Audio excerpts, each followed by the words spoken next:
The command bunker of Station Raptor tasted of recycled oxygen and burnt coffee. 11,000 feet up in the Colorado Rockies, 12 men occupied the space like planets in careful orbit.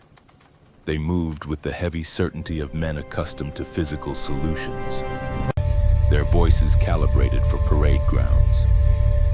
At the center stood the holographic tactical table, a three-dimensional display of data streams and threat assessments that pulsed with cold blue light. Around it, the senior staff had gathered for the morning briefing. Their faces were hard-weathered by altitude and duty. These were men who had seen combat, who had made decisions under fire, who measured their worth in scars and service records. Colonel James Kessler dominated the room the way a storm dominates the sky. 58, built like granite, his voice carried the resonance of authority. He paced before the holographic display booths, striking steel with sharp rhythmic reports. "Satellite grid is green across all sectors," he announced, his voice filling every corner of the bunker. "Communications relay is operating at peak efficiency. Reactor output is steady. Defensive systems are primed and ready." He paused, surveying his audience with the satisfaction of a general reviewing conquered territory. "This station is a finely tuned instrument, gentlemen, and every man here plays his part with precision." The officers nodded their agreement, automatic and expected. They had heard variations of this speech 100 times. It was ritual reassurance, the daily affirmation that their world was ordered and their commander was in control. In the corner away from Kessler's presence sat a disruption. She was listed simply as analyst. Her gray jumpsuit carried no rank, no insignia. She seemed like ancillary equipment whose presence required no acknowledgement. But Master Sergeant Frank Gallagher saw what others missed. He always had. 68 years old, with a face mapped by 4 decades of service and silver hair. Cut to regulation length, Gallagher stood near the rear of the assembly.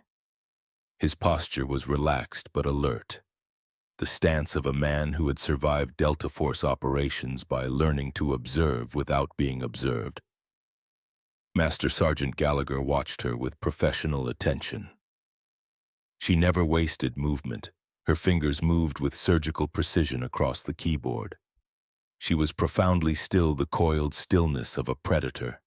Her eyes were remarkable, the color of a winter sea, gray-blue and depthless. They missed nothing. They swept across the cascading data on her console, parsing information at a speed that seemed almost inhuman. Then they would shift, tracking the subtle dynamics of the room, the tightening of a jaw, the flicker of doubt in an NCO's eyes, the way tension gathered in shoulders when Kessler's voice took on a certain edge. She was reading the room the way others read tactical displays, processing human data alongside digital information, building a complete picture from fragments that others dismissed as irrelevant. Gallagher had seen that kind of focus before, once, 20 years ago, in a different station under different circumstances. A civilian consultant who had moved through a crisis with the same supernatural calm, who had seen patterns in chaos that had saved Gallagher's entire team from an ambush no one else had predicted. The memory was sharp and painful. Dr. Marcus Brennan, a legend in the signals intelligence community, a man who could read the electromagnetic spectrum the way poets read meter. And this woman, sitting silent and separate in the corner of Kessler's kingdom, had the same eyes, the same economy of movement, the same quality of focused intensity.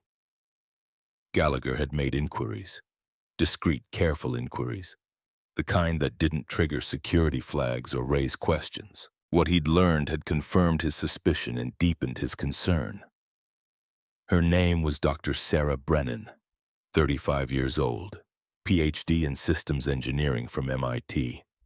12 years of classified operations that left gaps in her service record big enough to hide entire careers.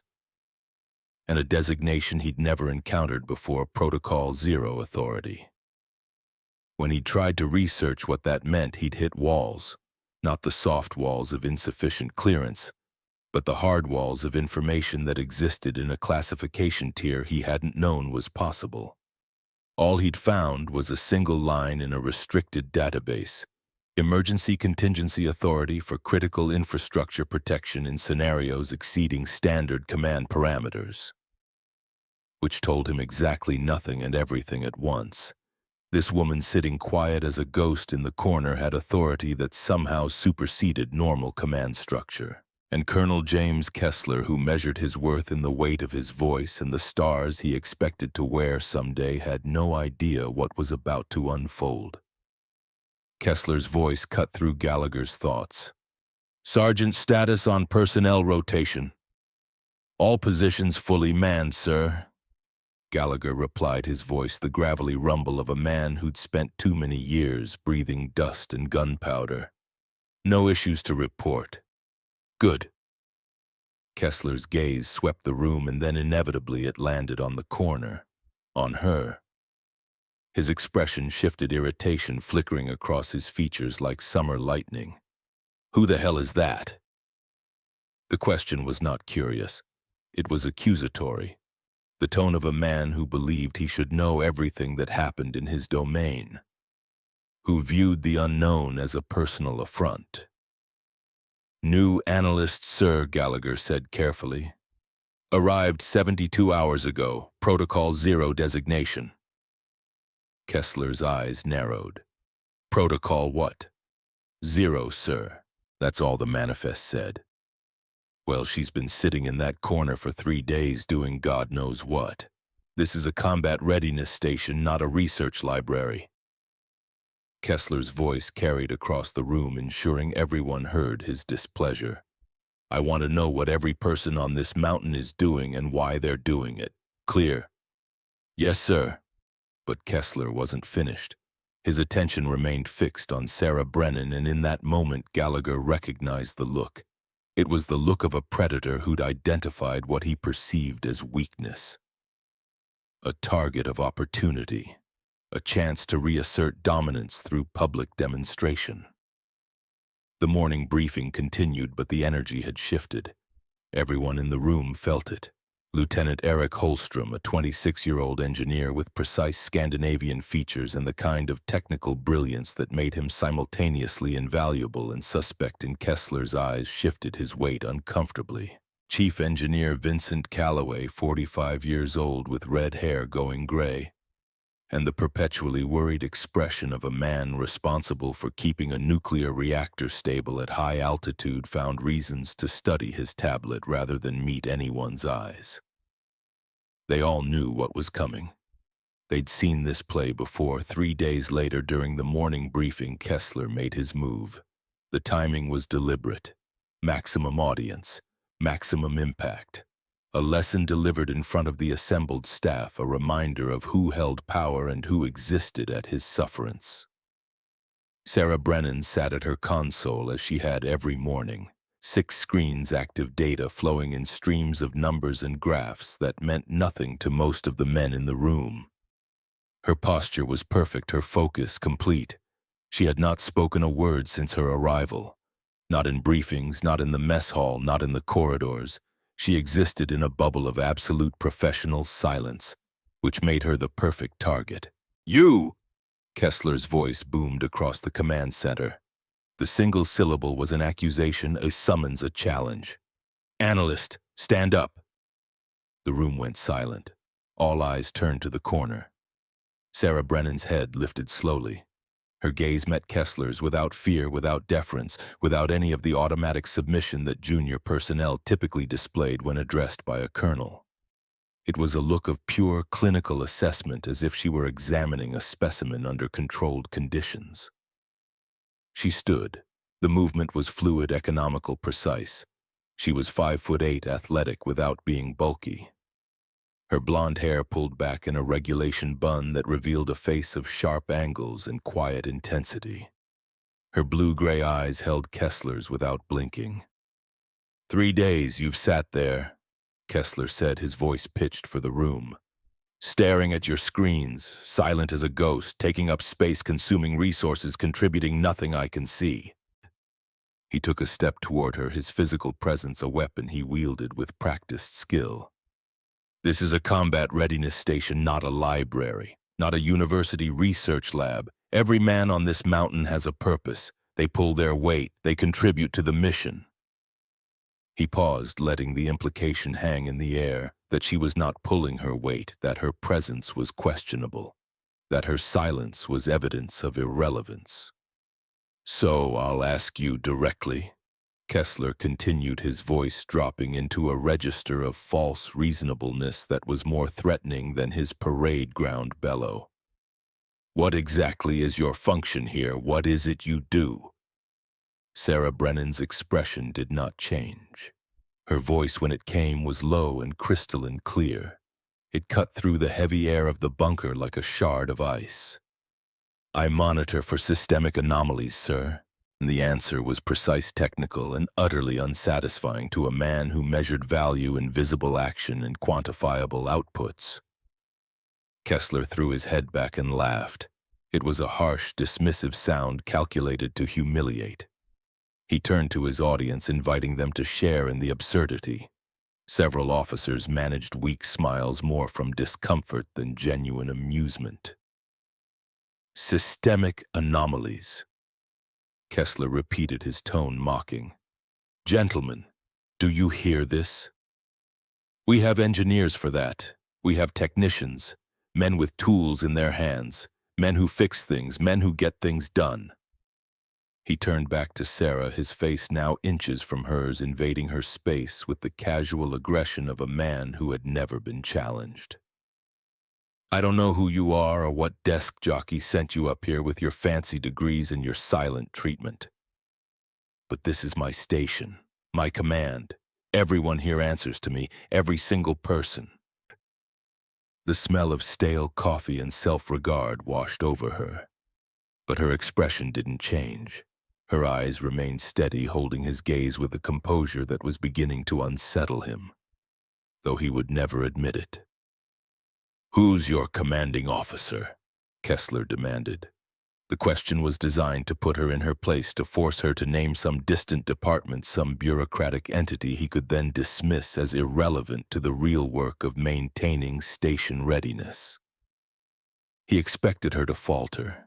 He expected her to name some colonel at the Pentagon, some program manager in a satellite office, someone whose authority was distant and therefore dismissible. She did not falter. A small, almost imperceptible change occurred in her expression. It was not a smile of amusement or defiance. It was something far more clinical and final. It was the barest hint of a surgeon's expression when identifying the precise point of incision. The moment before the blade breaks skin. The instant when theoretical diagnosis becomes physical intervention. "You're speaking to her, sir," she said. The words were not defiant. They were not triumphant. They were a statement of fact delivered with the flat finality of a court judgment. Each syllable carried the weight of absolute certainty. For a heartbeat, the bunker was utterly silent. Even the perpetual howl of the wind outside seemed to pause. Even the hum of electronics and the whisper of ventilation systems seemed to hold their breath. Colonel James Kessler's face underwent a transformation.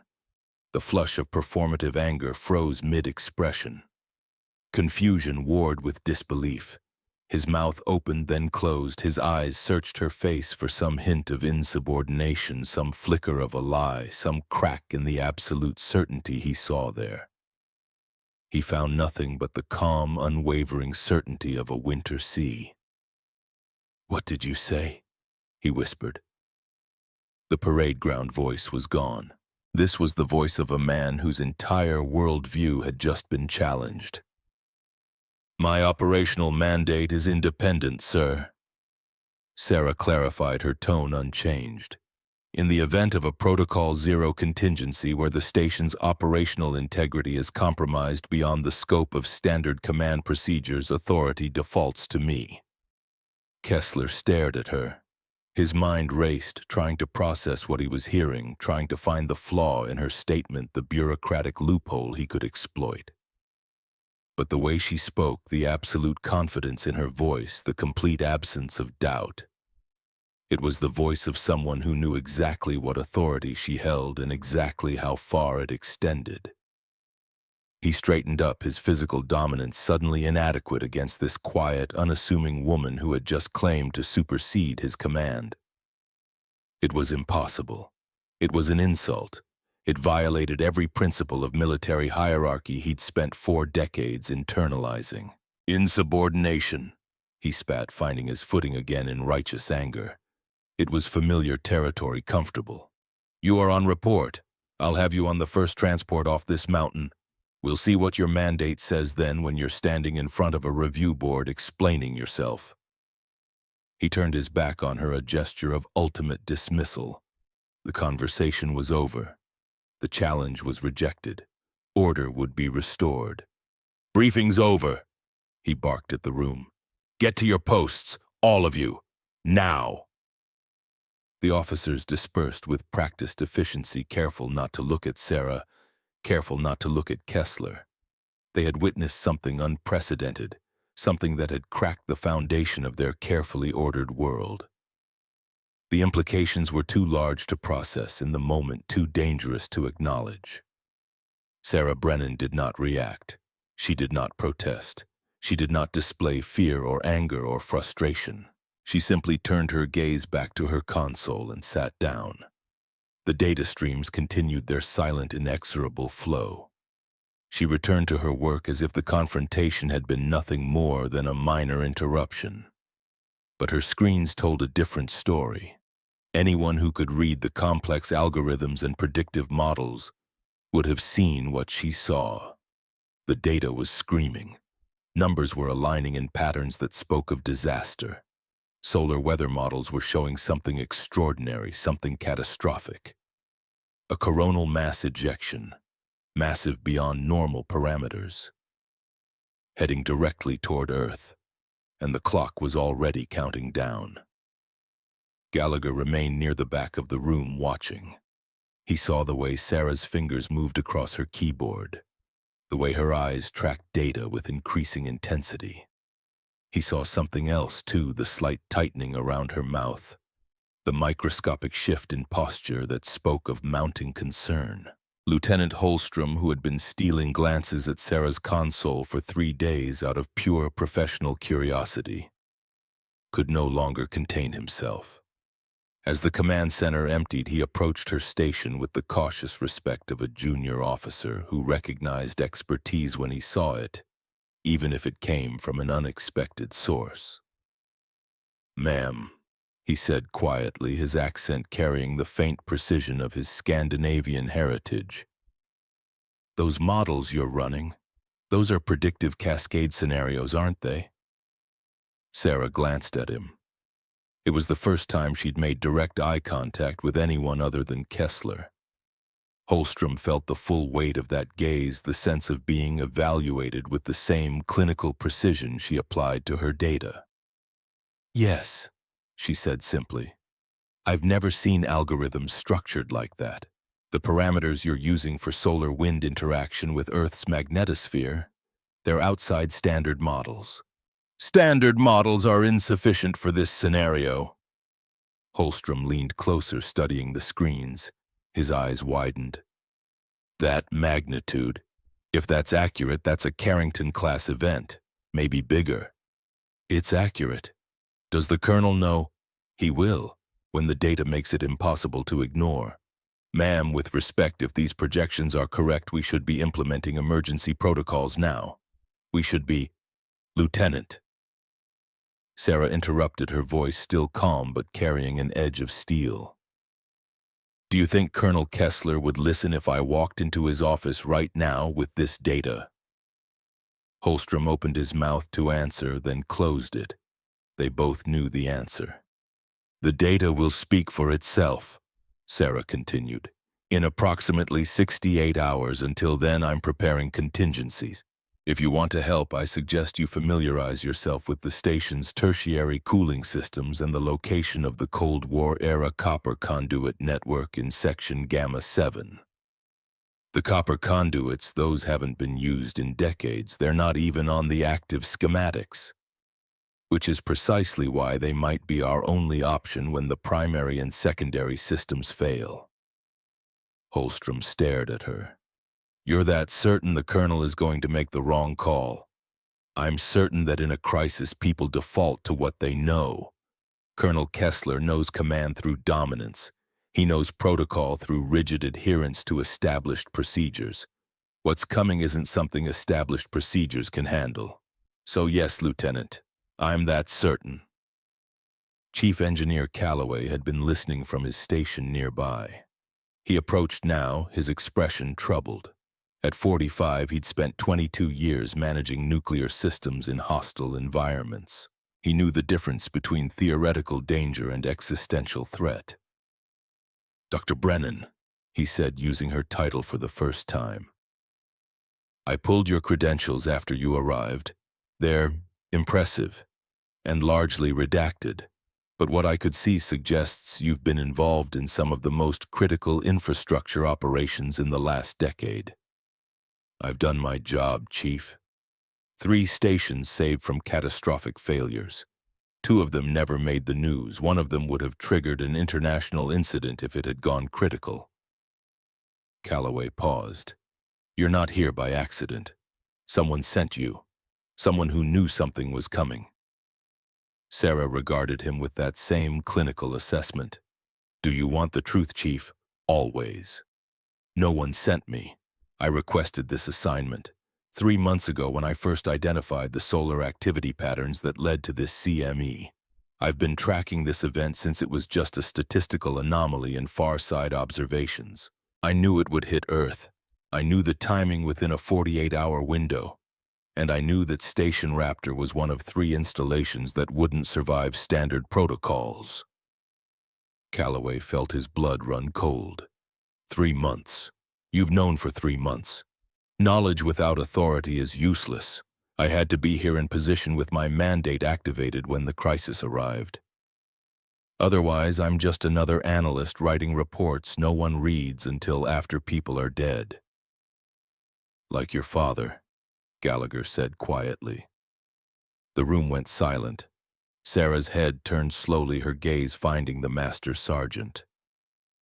For the first time, her mask of clinical detachment slipped. Just for a second, just enough for Gallagher to see the grief that lived behind her eyes. You knew him, she said. Not a question, a statement. Macedonia, 2003. Joint Signals Intelligence Operation. He told my team we had hostiles flanking from the north when every other analyst said we were clear. We followed his call. He was right. Saved 8 lives that night. Sarah nodded slowly. He had a gift for seeing patterns others missed. You have the same gift. I've been watching you. You see everything. Not everything, Sergeant. Just the things that matter. Gallagher stepped closer, his voice dropping so only Sarah could hear. Akron Station. I was on the investigation team. Peripheral role, but I read the full report. Your father warned them, gave them data projections, the complete picture. The station commander called him a coward, said civilians didn't understand the realities of command. 48 hours later, 247 people were dead. Sarah's jaw tightened. 247 souls who died because ego trumped data. And you've spent 19 years making sure it never happens again. I've spent 19 years becoming the person my father needed in that moment. Someone with the authority to make commanders listen. Someone who couldn't be dismissed as just a civilian analyst with theories and fears. Protocol Zero, Gallagher said. They created it because of Akron. They created it because my father's testimony at the inquiry was so damning, so complete, so irrefutable that the Joint Chiefs had no choice but to admit the failure was structural. Not technical, structural. The command hierarchy itself was the failure point, so they created a fail-safe, a human circuit breaker with the authority to supersede command in specific scenarios. And you're that circuit breaker. I'm one of 7. Spread across critical installations worldwide. We're ghosts. We're insurance policies no one wants to acknowledge they need. and we only activate when the unthinkable becomes inevitable. Holstrom had been listening, his face pale. "Ma'am, are you saying the unthinkable is about to happen here?" Sarah turned back to her screens. The data continued its relentless flow, numbers climbing probabilities, solidifying the future, writing itself in algorithms and projections. In 68 hours, a coronal mass ejection will strike Earth's magnetosphere. The particle density is 1.7 times 10 to the 15th joules. Our shield systems are rated for 8 times 10 to the 14th. Do the math, Lieutenant. Holstrom did the math in his head. His face went from pale to ashen. We'll be overloaded by more than double our capacity. Correct. And when those shields collapse under the surge, the feedback will channel directly into our power distribution network, which will overload the primary coolant systems for the reactor, which will trigger a cascade failure that will take us from operational to core meltdown in approximately 8 minutes. Calloway's hands were shaking. "You're certain, absolutely certain?" "I've run the simulation 47 times using 3 different modeling frameworks. The outcome is invariant. If Colonel Kessler follows standard protocols and raises shields to maximum to protect against the EMP, he will turn this station into a crater and everyone on it into casualties." "Then we tell him," Holstrom said. "We show him the data, we make him understand." Sarah's expression was sad, knowing the look of someone who had fought this battle before and knew exactly how it would end. "I told him 3 days ago, Lieutenant, in my initial briefing memo. 68 hours warning of a catastrophic solar event requiring non-standard response protocols." "Do you know what he did with that memo?" "What? He had his aide file it under analyst recommendations for review, which is military bureaucratic language for ignore until it becomes politically convenient to acknowledge. He didn't even read it." Gallagher shook his head. "He won't listen. Not to you. Not about this. He sees you as a threat to his authority, and men like Kessler would rather die than admit a threat they can't punch or shoot or command into submission." "I know," Sarah said quietly, "which is why I'm not relying on him listening. I'm relying on the data being so loud, so undeniable, so catastrophically obvious that even he can't ignore it, and by then I'll be in position to implement the only solution that has any chance of working." "Which is?" Calloway asked. Sarah's fingers danced across her keyboard. A schematic appeared on her screen complex in 3-dimensional, showing the station's infrastructure in detail that even the chief engineer hadn't seen before. "We bypass every automated system. We manually engage the tertiary coolant reservoir using a polymorphic electrical pulse that mimics the digital handshake protocol the valves require. We do it with salvaged parts copper wire and approximately 3 minutes before the reactor core goes critical. And we do it perfectly because there won't be time for a second attempt." The 3 men stared at her. "That's impossible," Calloway whispered. Sarah's eyes met his. "No, Chief. It's improbable. There's a difference. Impossible means it can't be done. Improbable means it requires perfect execution under catastrophic conditions by someone who knows exactly what they're doing." She paused. "I know exactly what I'm doing." The next 48 hours were a study in contrasts. Above the surface, life on Station Raptor continued its normal rhythms. Shifts changed. Meals were served. Reports were filed. Colonel Kessler maintained his routine of aggressive oversight and public demonstrations of command authority. But beneath the surface, in the quiet spaces between official duties, a different story was unfolding. Sarah Brennan worked at her console with unwavering focus. Her screens showed the coronal mass ejection's progress, its trajectory refined with each new data point. The timeline shifted not by much, but enough to matter. The CME was accelerating, pushed by solar wind streams that were themselves anomalous. 68 hours became 62 hours. She updated her calculations, adjusted her contingency plans, and began the delicate work of positioning herself for what was coming. Gallagher, moving with the practiced invisibility of a man who'd spent decades in special operations, left a map under her door. No note, no explanation. Just a hand-drawn schematic of the maintenance tunnel network with certain access points marked in a way that only someone with tactical training would recognize as significant. Sarah studied the map, memorized it, and burned it in the small metal waste can in her quarters. The ashes she flushed, the knowledge she kept. Holstrom and Calloway began their own preparations, quietly, carefully, isolating critical systems under the guise of routine maintenance, staging backup equipment, reviewing schematics for components that hadn't been accessed in decades. They worked in parallel, each man following the same instinct: trust the data, prepare for the worst, hope the colonel proves them wrong. They knew he wouldn't. On the second night, Sarah accessed the maintenance tunnels using Gallagher's map. The passages were narrow, cold, lit by emergency lights that cast everything in shades of amber and shadow. She moved through them like a ghost, her footsteps silent on the steel grating. Deep in the mountain, in a section of the facility that dated back to the Cold War, she found what she was looking for: the old analog monitoring station. It was a relic, a room full of equipment that predated digital computing. Oscilloscopes, strip chart recorders, mechanical calculators, tools that had monitored the skies when the threat was Soviet missiles instead of solar storms. The equipment still worked, barely, but it worked. Sarah powered up the systems, watching vacuum tubes glow to life with warm orange light.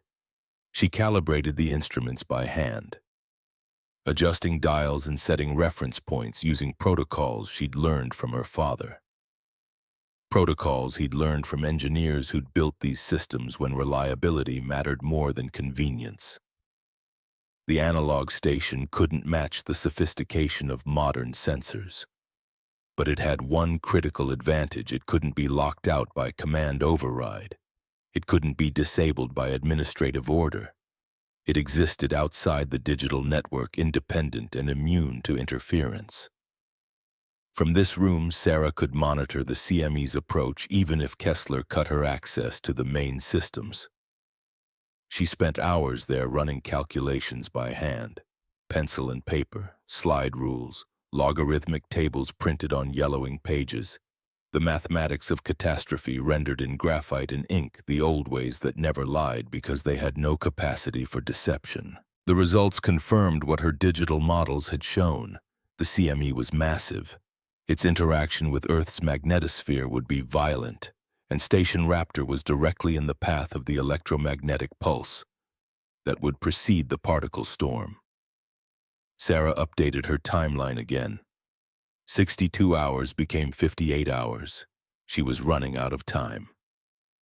On the morning of the third day since her confrontation with Kessler, the sky began to change. It was subtle at first, visible only to those who knew what to look for. The pale, washed-out blue of high-altitude sky deepened to a bruised purple around the edges. A strange, ethereal green light began to shimmer at the horizon, dancing like curtains of luminescence where no aurora should be possible. They were too far south for natural aurora.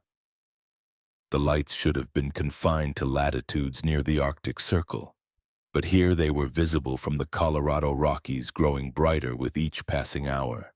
The advanced particles had arrived, the electromagnetic storm front, the precursor to the main wave. In the command center, Lieutenant Holstrom was the first to notice. He was staring at the main observatory feed when the colors intensified, shifting from green to purple to an otherworldly blue that seemed to pulse with its own rhythm. "What in God's name is that?" he muttered, not quite to himself. Chief Calloway moved to the window, his expression grim. "That's not right. I've never seen anything like it, not at this latitude." Across the room at her console, Sarah Brennan spoke. Her voice was not loud, but it commanded absolute attention. It cut through the rising murmur of confusion like a blade through silk. It's a coronal mass ejection, a big one.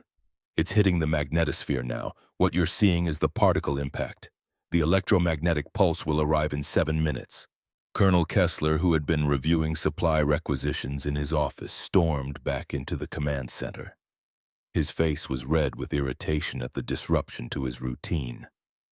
"What's this nonsense?" he demanded. "Ejections are predicted weeks in advance. The space weather report was clear this morning. Normal solar activity across all bands." Sarah didn't look up from her screen. Her fingers continued their precise dance across the keyboard. "This one was occluded, sir. It originated from a sunspot on the far side of the sun, hidden from Earth-based observation. We're seeing the particle impact now. The electromagnetic pulse will arrive in 6 minutes and 40 seconds. A wave of unease swept through the room. This was not in any manual. This was not part of any drill. The men exchanged glances, their training warring with their instinct, their discipline clashing with the primal recognition of danger. "Nonsense," Kessler scoffed, though his eyes betrayed a flicker of doubt. "Our shielding will hold. This station is rated for solar events. We've weathered them before." "Not of this magnitude," Sarah said. Her tone was clinical matter-of-fact. "The pulse will be a Carrington-level event. It will saturate the primary shielding. It will induce current in every unshielded system. It will flash boil our primary power conduits and trigger cascade failure in the reactor coolant systems." Her words painted a picture of swift, catastrophic annihilation. They hung in the air like smoke, toxic and undeniable. Kessler's military training kicked in. In the absence of understanding, default to established protocol. In the face of uncertainty, apply force. "Raise the energy shields to maximum," he bellowed, his voice regaining its parade ground authority. "Divert auxiliary power to reinforce the emitters. We'll meet this head-on." "Sir, that's a negative," Sarah said. She finally looked at him, and her voice dropped into a tone of formal command that froze every man in the room. "That action will create a feedback loop. When the pulse hits the overloaded emitters, the energy surge will channel directly into the core reactor's coolant system." She stood holding his gaze with absolute certainty. "You will turn this station into a crater, sir, and everyone on it into casualties." The command center went silent. All eyes moved between the colonel and the analyst. The hierarchy that had governed their world was suddenly irrelevant. This was not about rank. This was about survival. And the only person in the room who seemed to understand the threat was the quiet woman everyone had dismissed as irrelevant. Kessler's face went from red to purple. "I am in command here," he roared. "I will not have my orders questioned by some analyst who sits in a corner playing with computers. Chief Calloway, execute my order. Shields to maximum now." Calloway's hand hovered over his console. He looked from Kessler to Sarah. He saw rage in one and absolute chilling calm in the other. "Sir," Sarah said, her voice quiet but carrying to every corner of the bunker, "I have presented you with data. I have explained the consequences. You are about to make a decision that will kill 47 people. I need you to understand that fully before you give that order." 3 minutes, she added, glancing at her screen. "The pulse arrives in 3 minutes." The lights in the bunker flickered. A high-pitched whine began to emanate from the walls themselves, the sound of electronics under unbearable strain. It was the advanced particles, the leading edge of the storm, already beginning to interact with the station's systems. Men looked up at the lights, at the walls, at each other. Fear, cold and sharp, began to replace the comfortable certainty of routine. Gallagher stepped forward, placing himself between Kessler and the engineering console.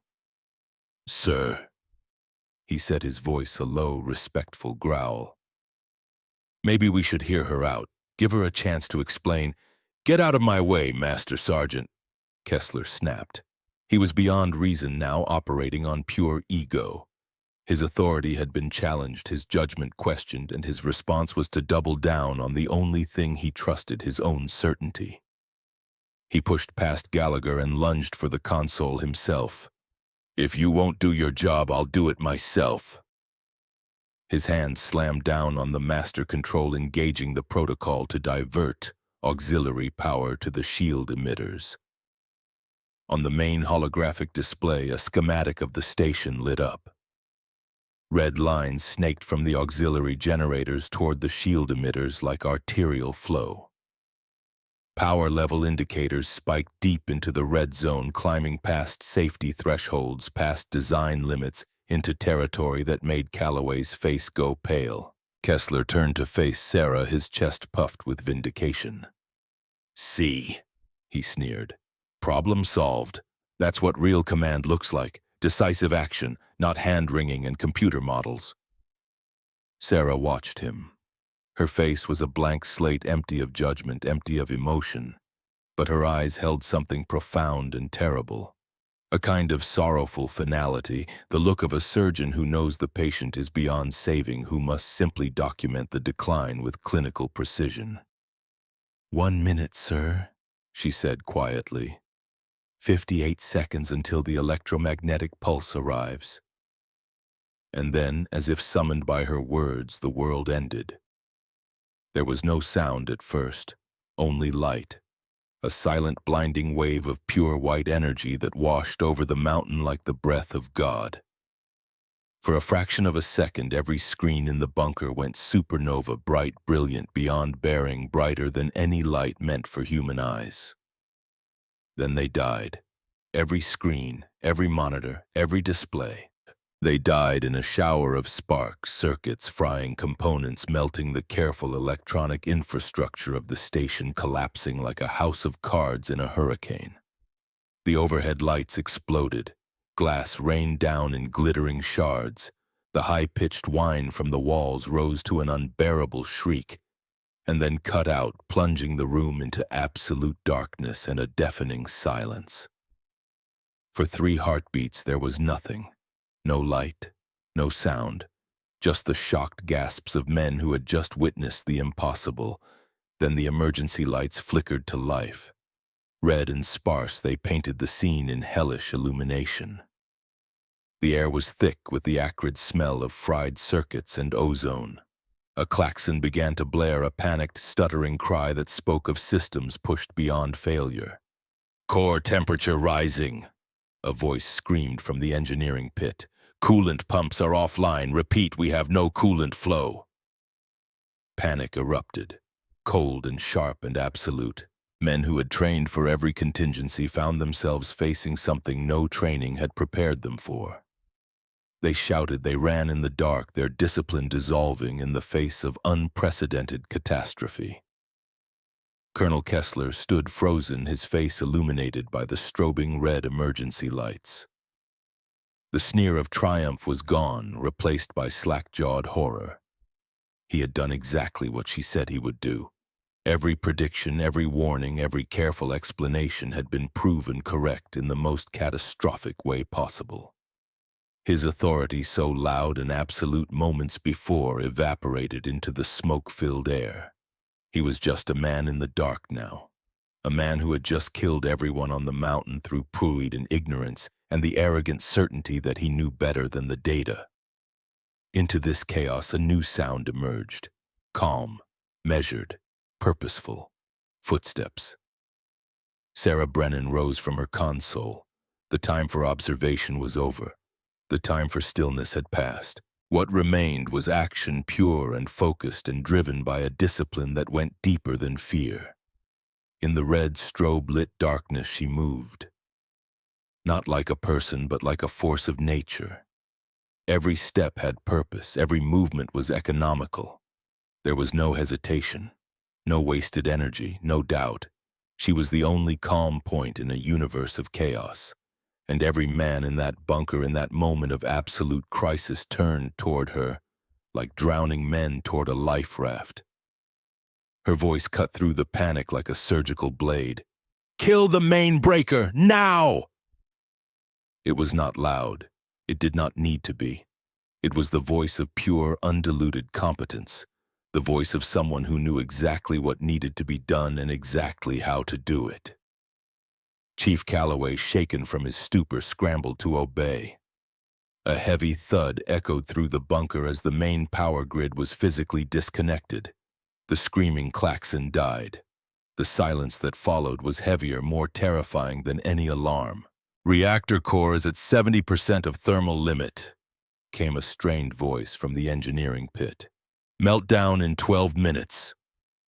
Kessler finally found his voice. It was hollow, desperate, a man grasping for the authority that had been stripped away. "Get the backup generators online. Now!" "Negative," Sarah said, already moving toward a secondary panel. "The EMP fried their ignition circuits. They're useless." Her hands were already working, pulling the cover off an older control panel. Inside was a nest of wires and relays technology from a previous generation built when reliability mattered more than elegance. Primary and secondary coolant pumps are fused. She diagnosed her hands, already moving inside the panel with practiced precision. "The digital controllers are slag. We have to bypass them and manually engage the tertiary reservoir." "That's impossible," Calloway protested. "The tertiary system is on a completely separate network. It requires a digital handshake protocol to engage. The network is down. There's no way to—" "Then we create a new way," Sarah interrupted. She pulled a multi-tool from her belt. With deft, precise movements, she began to strip wires. "We're going to build a polymorphic pulse generator using salvaged components. We're going to trick the system into thinking it's receiving the handshake protocol. And we're going to do it in the next 11 minutes. She was not asking. She was not requesting permission. She was stating what would happen with the same certainty she'd stated the consequences of Kessler's decision. And in that moment, command transferred, not through rank or protocol or official designation. It transferred because there was only one person in the bunker who knew what to do, and everyone else knew it. "I need a direct hard line to the reservoir valve control," Sarah commanded.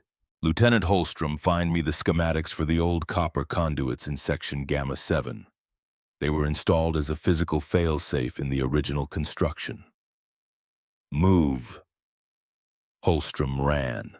For the first time since the crisis began, he had a clear order and achievable task. It was an anchor in the storm.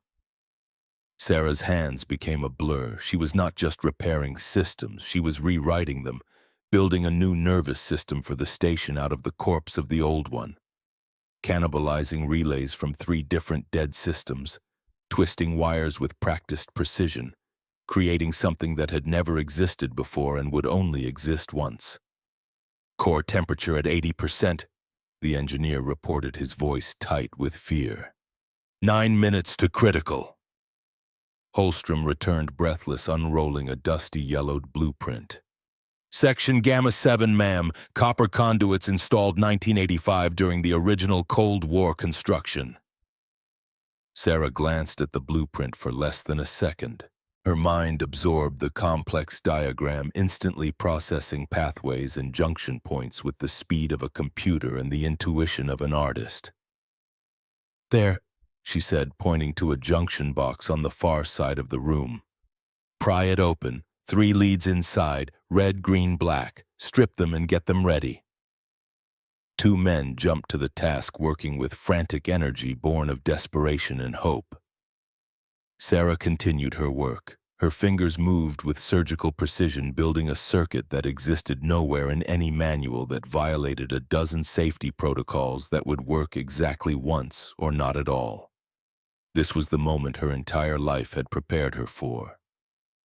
Every hour of training, every simulation, every night spent studying her father's notes, understanding how he'd seen patterns in chaos, learning to trust the mathematics even when instinct screamed otherwise. She was her father's daughter, and she would not fail the way he had been failed. "Leads are ready," a voice yelled. "Core at 90%, the engineer's voice cracked. 6 minutes to meltdown." Sarah held up her improvised circuit, a mess of twisted wires and salvaged components that looked more like modern art than functional technology. "Listen very carefully," she said, her voice dropping lower, more intense. "I'm going to send a three-phase pulse. The first two will prime the valve's magnetic lock. The third will engage the actuator. The timing is critical. You will connect my secondary lead to the green terminal for exactly 1.5 seconds, precisely when I tell you. No sooner, no later. Do you understand?" The man at the junction box, a young specialist whose hands were shaking, managed to nod. "I understand, ma'am." Sarah closed her eyes for a moment. She was not praying. She was visualizing, seeing the flow of electricity through copper and steel, hearing the response of relays and magnetic coils, feeling the timing of the system as if it were her own heartbeat. She opened her eyes. "First pulse. Now." She touched a wire to a terminal. A single large spark jumped in the darkness, bright as a camera flash. A deep groaning sound echoed from the bowels of the station, the ancient valve locks dormant for decades beginning to stir. "Second pulse! Now!" Another spark, brighter this time. The groaning became a vibration felt through the floor, through the walls, through the bones of every man present. "Core at 95%, came the terrified voice. "Containment shields are failing, we're at the edge." Sarah's eyes were fixed on a small analog meter. She'd jury-rigged its needle, quivering with the pulse of electrical current. She watched it climb, waited, watched it climb again. Calculating, timing, trusting the mathematics that never lied. The needle reached a precise calibration mark. "Connect green, now!" The specialist slammed the wire onto the terminal. For a terrible second, nothing happened. The bunker was silent except for the ragged breathing of men confronting their mortality. Time seemed to stretch, each heartbeat an eternity, each second a journey through fear and hope and desperate prayer. Then a sound, deep, powerful, primal, a thrumming from far below, a vibration that grew until it was felt in teeth and bones in the steel structure of the mountain itself. It was the sound of thousands of gallons of supercooled liquid nitrogen flooding the channels around the reactor core. The sound of salvation delivered through copper wire and desperate genius. On a battery-powered emergency monitor, a single line of text glowed green in the darkness. Tertiary coolant flow nominal. The temperature gauge, which had been climbing toward annihilation, paused, then began to fall. Slowly at first, then rapidly, 95%, 80%, 60%, 40%. A collective sigh of relief went through the room. Men slumped against walls. Some dropped to their knees. A few wept openly, unashamed of tears in the face of death averted. They were alive. Sarah Brennan stood examining her handiwork with a critical, dispassionate eye. She wiped a smear of grease from her cheek with the back of her hand. Her expression was neutral, professional, the look of an engineer assessing functionality rather than celebrating triumph. She had not just saved the station. She had done the impossible. She had picked a lock with lightning. She had built a solution from scraps and knowledge and the kind of discipline that came from 19 years of preparation for this exact moment. And in the red, flickering light of the ruined command center, every man looked at her with new understanding. They were not looking at an analyst anymore. They were not looking at a woman who could be dismissed or ignored or relegated to a corner console. They were looking at the person who had just single-handedly pulled them back from the edge of oblivion. They were looking at their commander. The 3 days that followed were unlike anything Station Raptor had ever experienced. The command bunker remained a tomb of broken technology lit only by emergency battery systems that cast everything in shades of red and amber. The screens were dead. The holographic displays were slag. The sophisticated digital infrastructure that had made the station a marvel of modern military engineering was reduced to charred circuits and melted components. But the station lived. The reactor core had stabilized at safe operating temperature. Life support functioned on backup systems, and the men who had come within minutes of death moved through their duties with a quiet, reverent focus that spoke of fundamental change. They watched Sarah Brennan differently now. When she walked the corridors checking systems manually with handheld diagnostic tools, men stepped aside with instinctive deference. When she spoke, even the most senior NCOs stopped what they were doing to listen.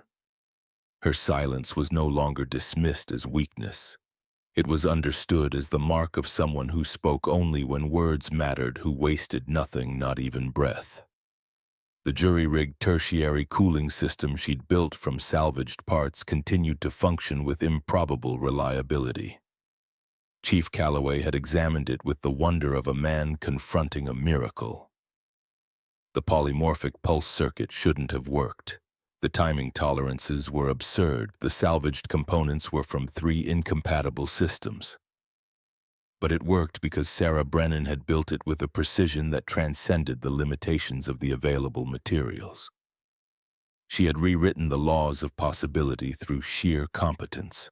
Lieutenant Holstrom had become her shadow, carrying tools, running calculations, asking questions with the hunger of a student who'd finally found a teacher worthy of his attention. He'd spent 4 years at MIT learning engineering theory. In 3 days with Sarah, he'd learned more about practical problem-solving under catastrophic conditions than his entire academic career had provided. On the second morning after the crisis, he found her in the reactor sublevel. She was alone, running manual diagnostics on the containment system, checking for stress fractures that might have occurred during the thermal spike. The space was cramped, lit by work lights she'd positioned with geometric precision to eliminate shadows. "Ma'am," Holstrom said quietly, not wanting to startle her. Sarah glanced up from her inspection. Her face was smudged with grease, her hair pulled back in a practical ponytail. She looked exhausted. But her eyes were alert, constantly processing, always working. "Lieutenant, report. Power grid restoration is proceeding on schedule. We've bypassed the fried sections and established stable flow to critical systems. Communications are still down. The EMP wiped out our satellite uplink entirely. We're working on a hardline connection using the old fiber optic cables in the lower tunnels, but it'll take another 48 hours minimum." Sarah nodded. "Good. What about the shield emitters? Completely destroyed. The feedback surge melted the primary coils. We're looking at months for replacement parts, assuming we can even get them manufactured to the original specifications. We won't need them for a while. The CME was a singular event. Solar activity is returning to normal patterns. We have a window." Holstrom hesitated, then asked the question that had been burning in his mind. "Ma'am, how did you know?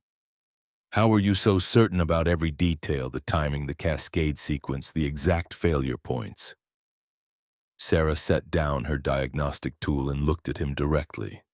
It was a look of such intensity that Holstrom felt his breath catch. Not threatening, not aggressive, just absolutely focused, as if he were the only thing in her universe in that moment. "I've run this simulation 47 times, Lieutenant. Different stations, different commanders, same scenario, a commander who trusts ego over data. My father died in one like this. He had the data but not the authority. 247 people died with him." "Akron Station," Holstrom said softly. "You've read about it. After you saved us, I pulled the classified report. Your father's testimony was devastating. He documented everything, every warning he gave, every time he was dismissed, every opportunity the commander had to prevent the disaster. It reads like a prosecution brief." It was a prosecution brief. It led to courts-martial, forced retirements, and the complete restructuring of how civilian technical consultants are integrated into military command structures. Sarah's voice was flat, emotionless, but Holstrom heard the grief beneath it. It also led to Protocol Zero, the fail-safe authority that gives people like me the power to supersede command when the data says command is wrong. But you didn't use that authority, not at first. You let Colonel Kessler make his mistake. Sarah's jaw tightened. It was the first crack in her clinical composure that Holstrom had seen. "I made a calculated decision, Lieutenant. I could have invoked Protocol Zero the moment I arrived. I could have taken command, implemented proper preparations, and prevented the crisis entirely. So why didn't you? Because forcing the issue would have created a different kind of failure. Half the men on this station would have refused to follow my orders. They would have seen me as a bureaucratic coup, an outsider seizing power through legal technicality. Their resistance, their skepticism, their resentment would have compromised every emergency procedure we needed to execute." She picked up her diagnostic tool again, examining a weld point on the containment vessel. "So I let the colonel make his choice. I let the crisis prove who was right. I gambled that I could save everyone even after his mistake, because dead men don't learn lessons and survivors do. That's a hell of a gamble. 73% probability of success based on my pre-positioned equipment and contingency planning. 27% that I'd fail and everyone would die anyway." Her voice dropped even lower. "I'll carry that 27% for the rest of my life." Holstrom stared at her, seeing not just the competent engineer but the human being beneath, the woman who'd made an impossible choice and would live forever with the weight of what might have happened. "For what it's worth, ma'am, I think you made the right call. The station isn't just saved, it's changed. The men think differently now. They trust data. They check their assumptions. You didn't just prevent a disaster, you prevented the next one by teaching everyone here why the disaster almost happened." Sarah didn't respond. She simply nodded once and returned to her inspection. In the command center, Chief Calloway was conducting his own assessment. The main holographic table was gone, replaced by a physical situation board covered in handwritten notes and paper charts.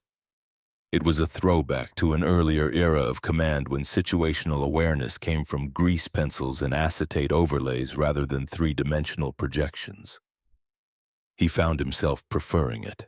The physical act of writing information, of moving markers by hand, forced a kind of engagement that passive screen watching didn't require. You had to think about what you were documenting. You had to process it, understand it before you could represent it visually.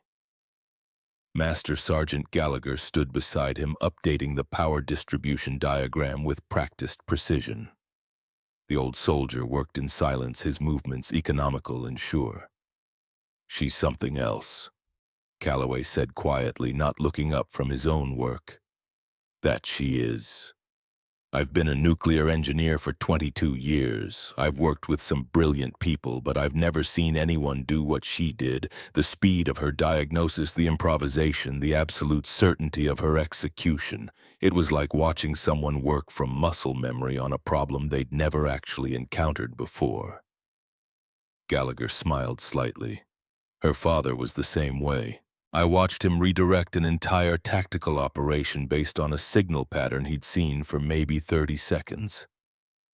Saved 8 lives that night.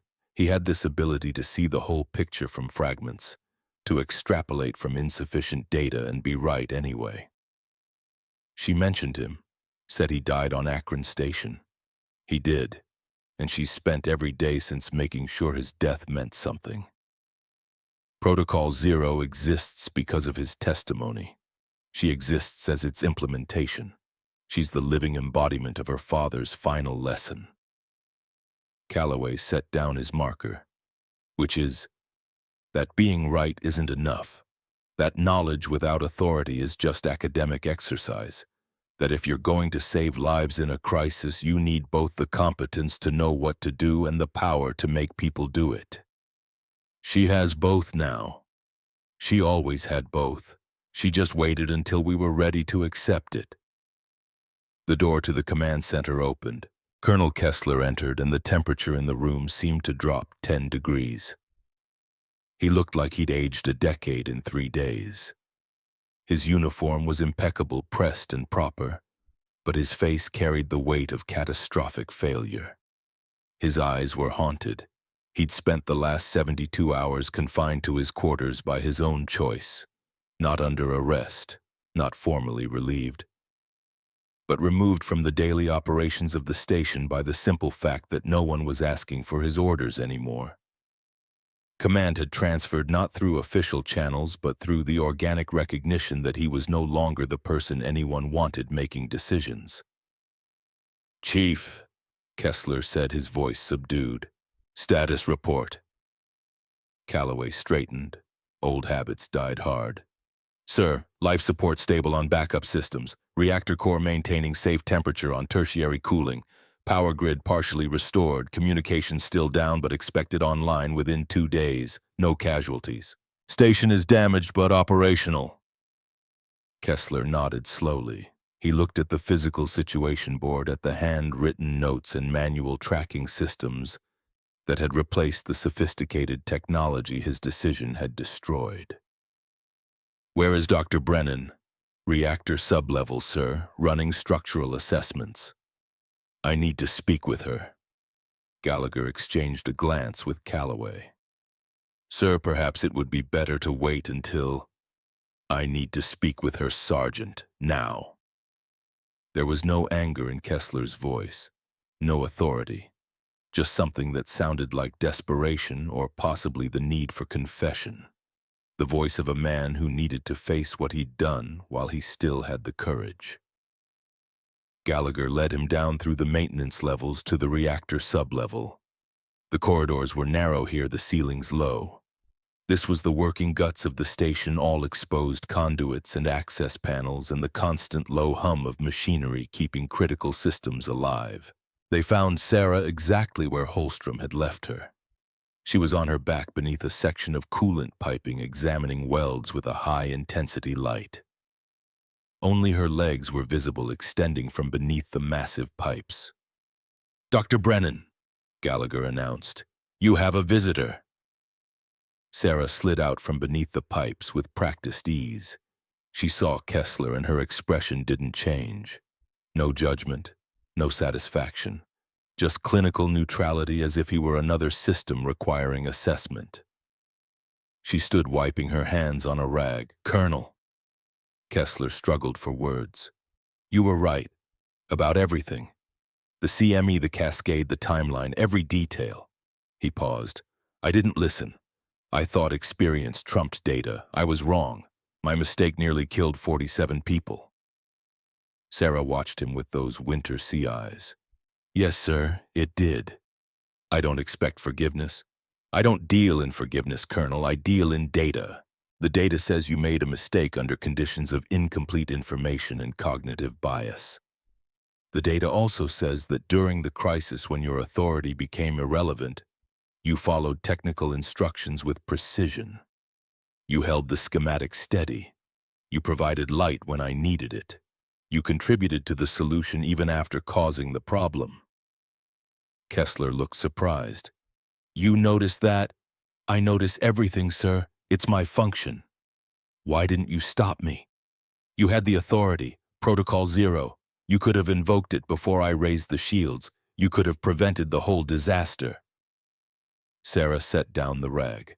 This was the question she'd known was coming, the one she'd been preparing to answer since the moment the crisis resolved. "Because invoking Protocol Zero to prevent a disaster creates a different kind of failure, Colonel. It creates a command structure where half the personnel believe I staged a coup, where every order I give is questioned, where the lesson isn't learned because the consequences never materialize." She paused. "Dead men don't change, sir. But men who survive their mistakes by someone else's intervention have the opportunity to become better. That's a hell of a risk to take with 47 lives. 73% probability of success based on my preparations. I ran the analysis. I accepted the risk, and I'll live with the fact that there was a 27% chance I was wrong and everyone would die anyway." Kessler studied her face. For the first time, he saw past the clinical exterior to the person beneath. He saw the weight she carried, the burden of perfect knowledge in an imperfect world. The impossible choices that came with being the person who could see disaster approaching, while others remained blind. "I've been in command for 30 years," he said quietly. "I've made thousands of decisions. Most of them worked out, some didn't. But I always believed that experience, instinct, and will were enough.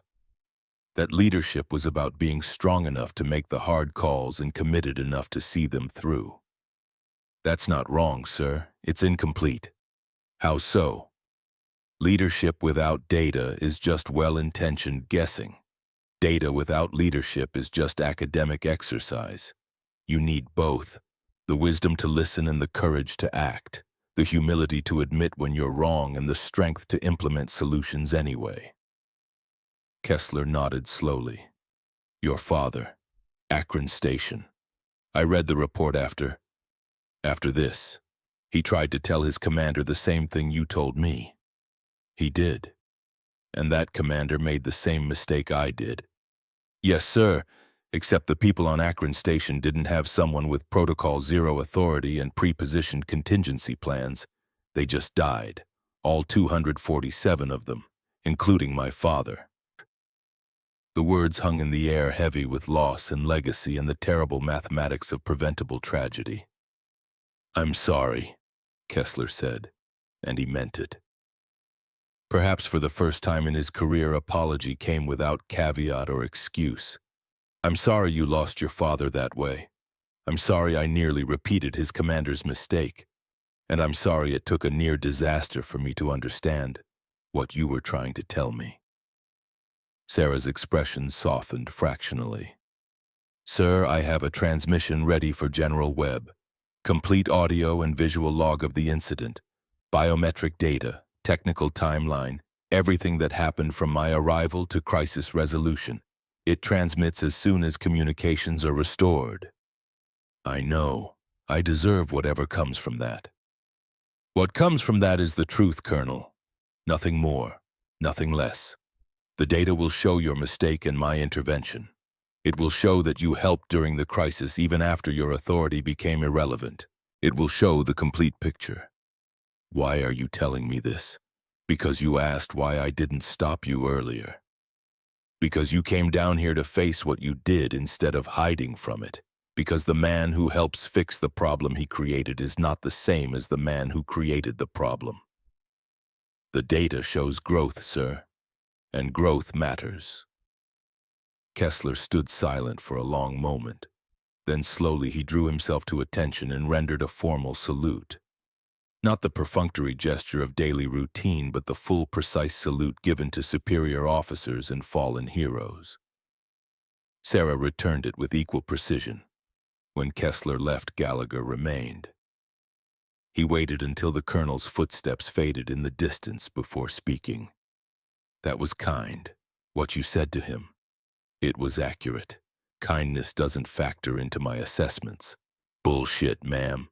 You could have destroyed him completely. You have the data. You have the authority. Instead, you gave him a path forward. That's not just accuracy, that's mercy."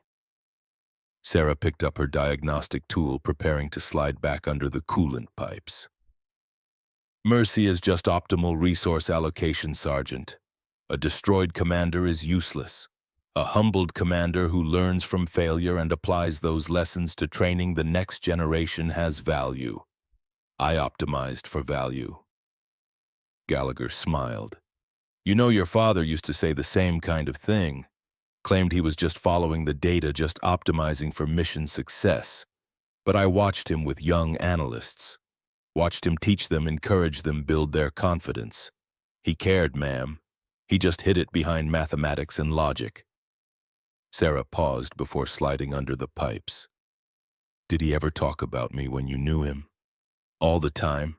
Carried your photo in his field kit. Showed me papers you'd written as an undergrad. Talked about how you saw patterns even he missed sometimes. How you had his gift but without his blind spots. He was proud of you, Dr. Brennan. Prouder than I've ever seen a father be." Sarah's jaw tightened. For just a moment the mask cracked. He died thinking he'd failed, thinking his warnings didn't matter, thinking the lesson wouldn't be learned. But you made sure it was learned. You made sure his death meant something. You became the solution to the problem that killed him. That's not failure, ma'am, that's legacy. Sarah nodded once, then slid back under the pipes, returning to her inspection. But Gallagher saw her wipe her eyes before she disappeared into the shadows. 48 hours later, the communications link was restored. The old fiber optic cables in the deep tunnels had survived the EMP, protected by layers of rock and obsolete shielding technology that had outlasted its modern replacements. Chief Calloway's team had spliced connections, jury-rigged interfaces, and established a narrow bandwidth connection to the outside world. The first transmission was Sarah's complete incident report, encrypted, compressed, sent directly to General Marcus Webb at Strategic Command. The response came 6 hours later, a holographic communications link request encrypted at the highest classification level, requiring the presence of all senior staff. They assembled in the command center.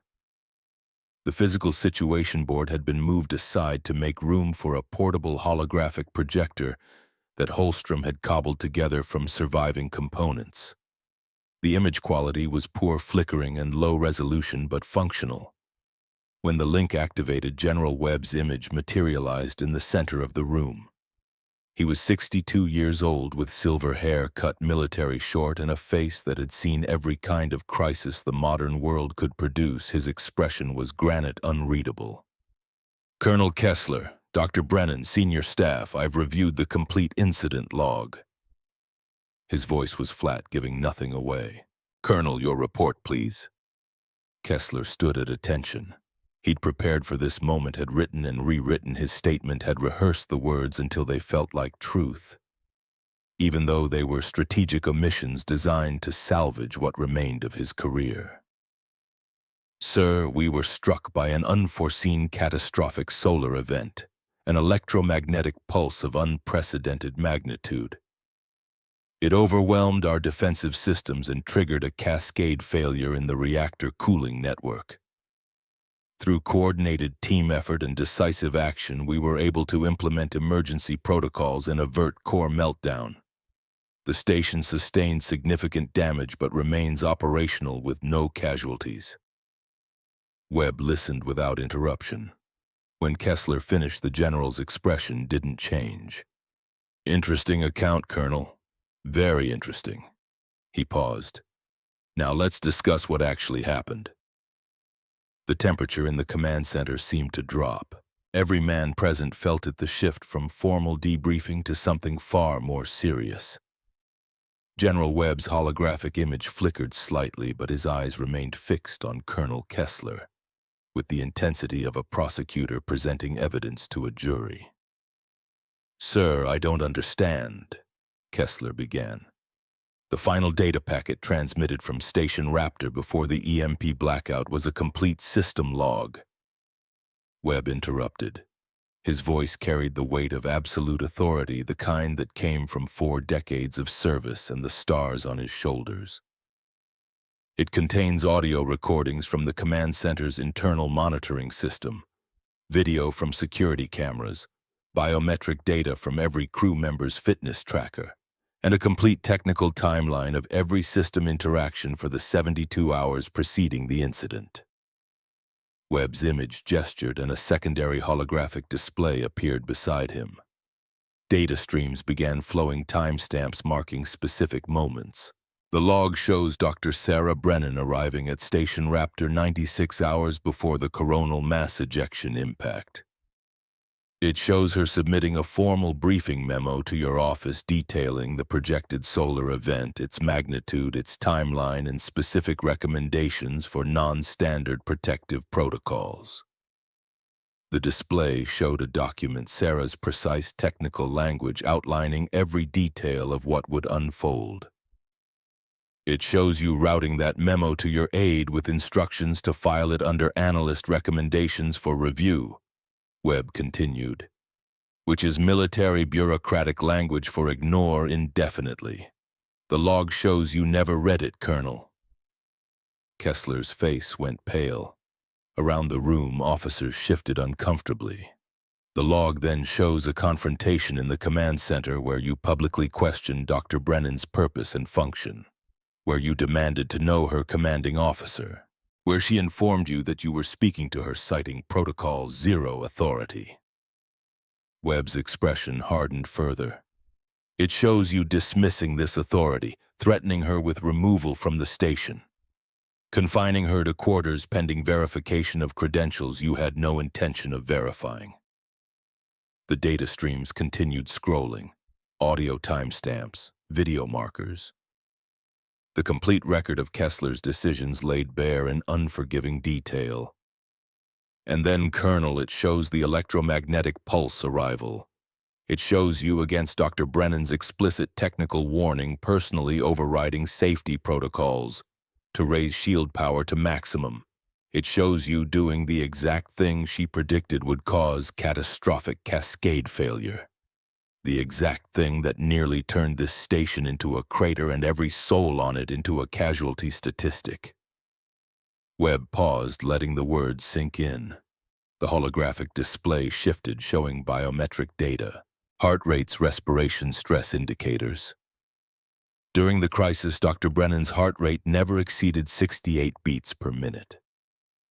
Her respiration remained steady. Her stress biomarkers showed levels consistent with focused concentration, not panic. While you and every other officer in that bunker were experiencing physiological responses consistent with extreme fear, she was calm, working, solving the problem your decision created. The display changed again, showing a technical schematic of Sarah's improvised solution. The polymorphic pulse circuit, the tertiary cooling system activation, the precise sequence of actions that had saved 47 lives. The log shows that Dr. Brennan, using salvaged components and pre-positioned equipment, constructed a solution to a problem that your own chief engineer declared impossible. She did this with approximately 8 minutes remaining before core breach. She executed a technical procedure requiring precision measured in tenths of a second, and she succeeded. Webb's gaze moved from Kessler to Sarah. His expression shifted, granite softening into something approaching respect. Dr. Brennan, your assessment of the incident. Sarah stood. Her uniform was still stained from her work in the reactor sublevel. Her face was composed, professional. She held a tablet, but she didn't need to reference it. Every detail was already in her mind. Sir, mission success with preventable complications. Optimal outcome would have involved preemptive protocol implementation based on advance warning and technical recommendations. Acceptable outcome achieved through reactive crisis management following command decisions that created the emergency scenario. Her voice was clinical, factual, stripped of judgment or emotion. Recommendation command structure revision to ensure technical expertise is weighted appropriately in decision-making processes. Secondary recommendation. Expanded Protocol Zero training for senior officers to understand the conditions under which technical authority supersedes conventional chain of command.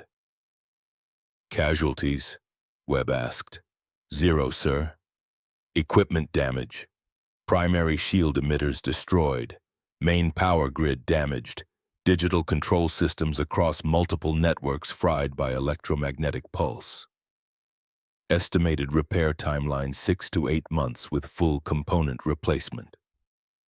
However, station remains operationally capable on backup and improvised systems. Your assessment of Colonel Kessler's performance during the crisis.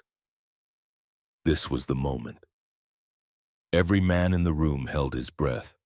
Sarah could destroy Kessler completely. The data supported it.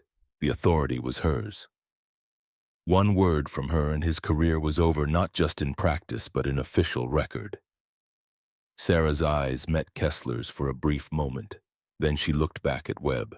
Colonel Kessler's initial decisions were based on incomplete understanding of the threat parameters and over-reliance on standard protocols inadequate for the scenario.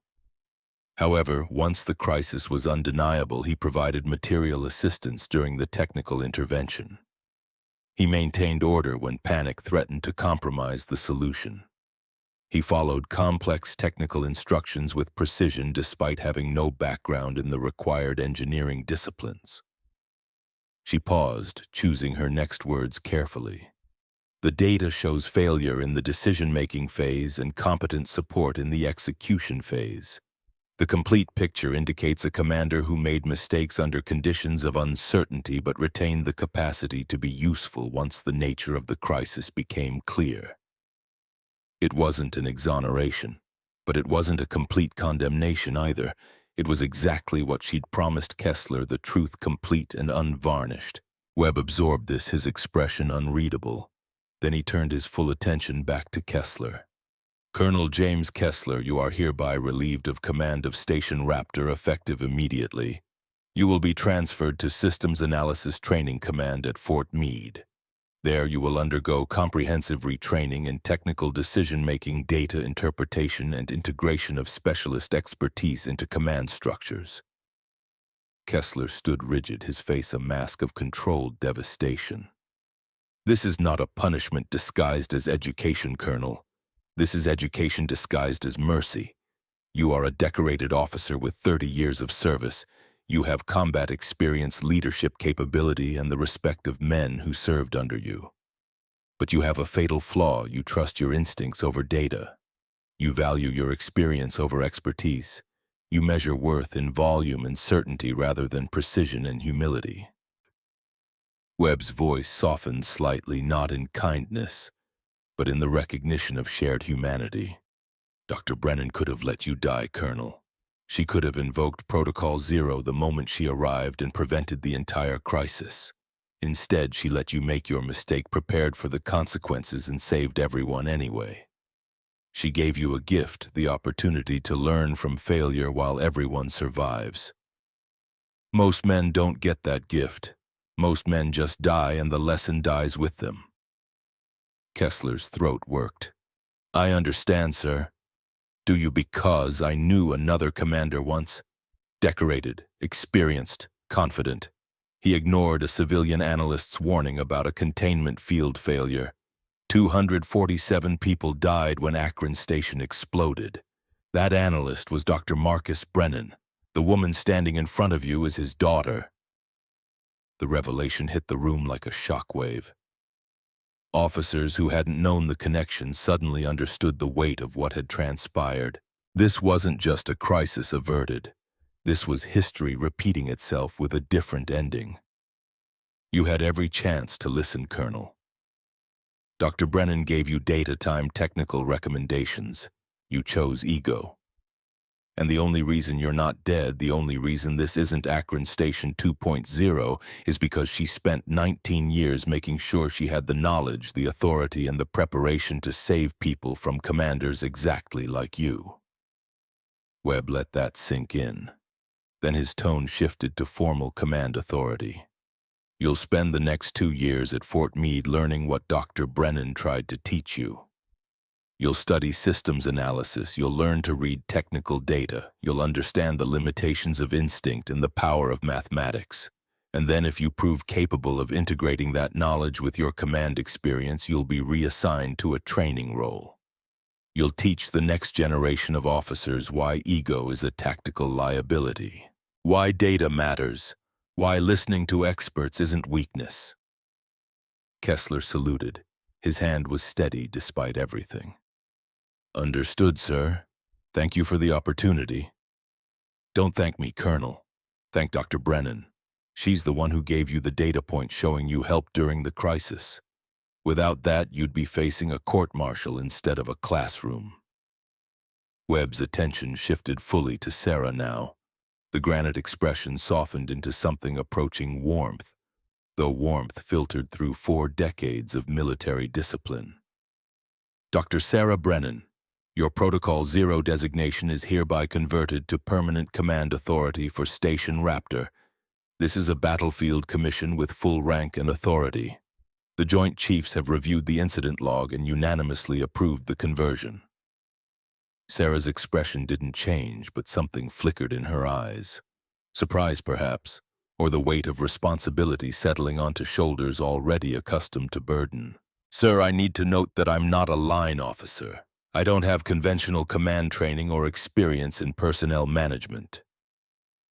You just saved 47 lives using a multi-tool and some wire while the reactor core was 8 minutes from critical. I'd say you're qualified." Webb's voice carried a hint of dry humor. "Dr. Brennan, I served with your father on the Akron Investigation Board. I read his testimony.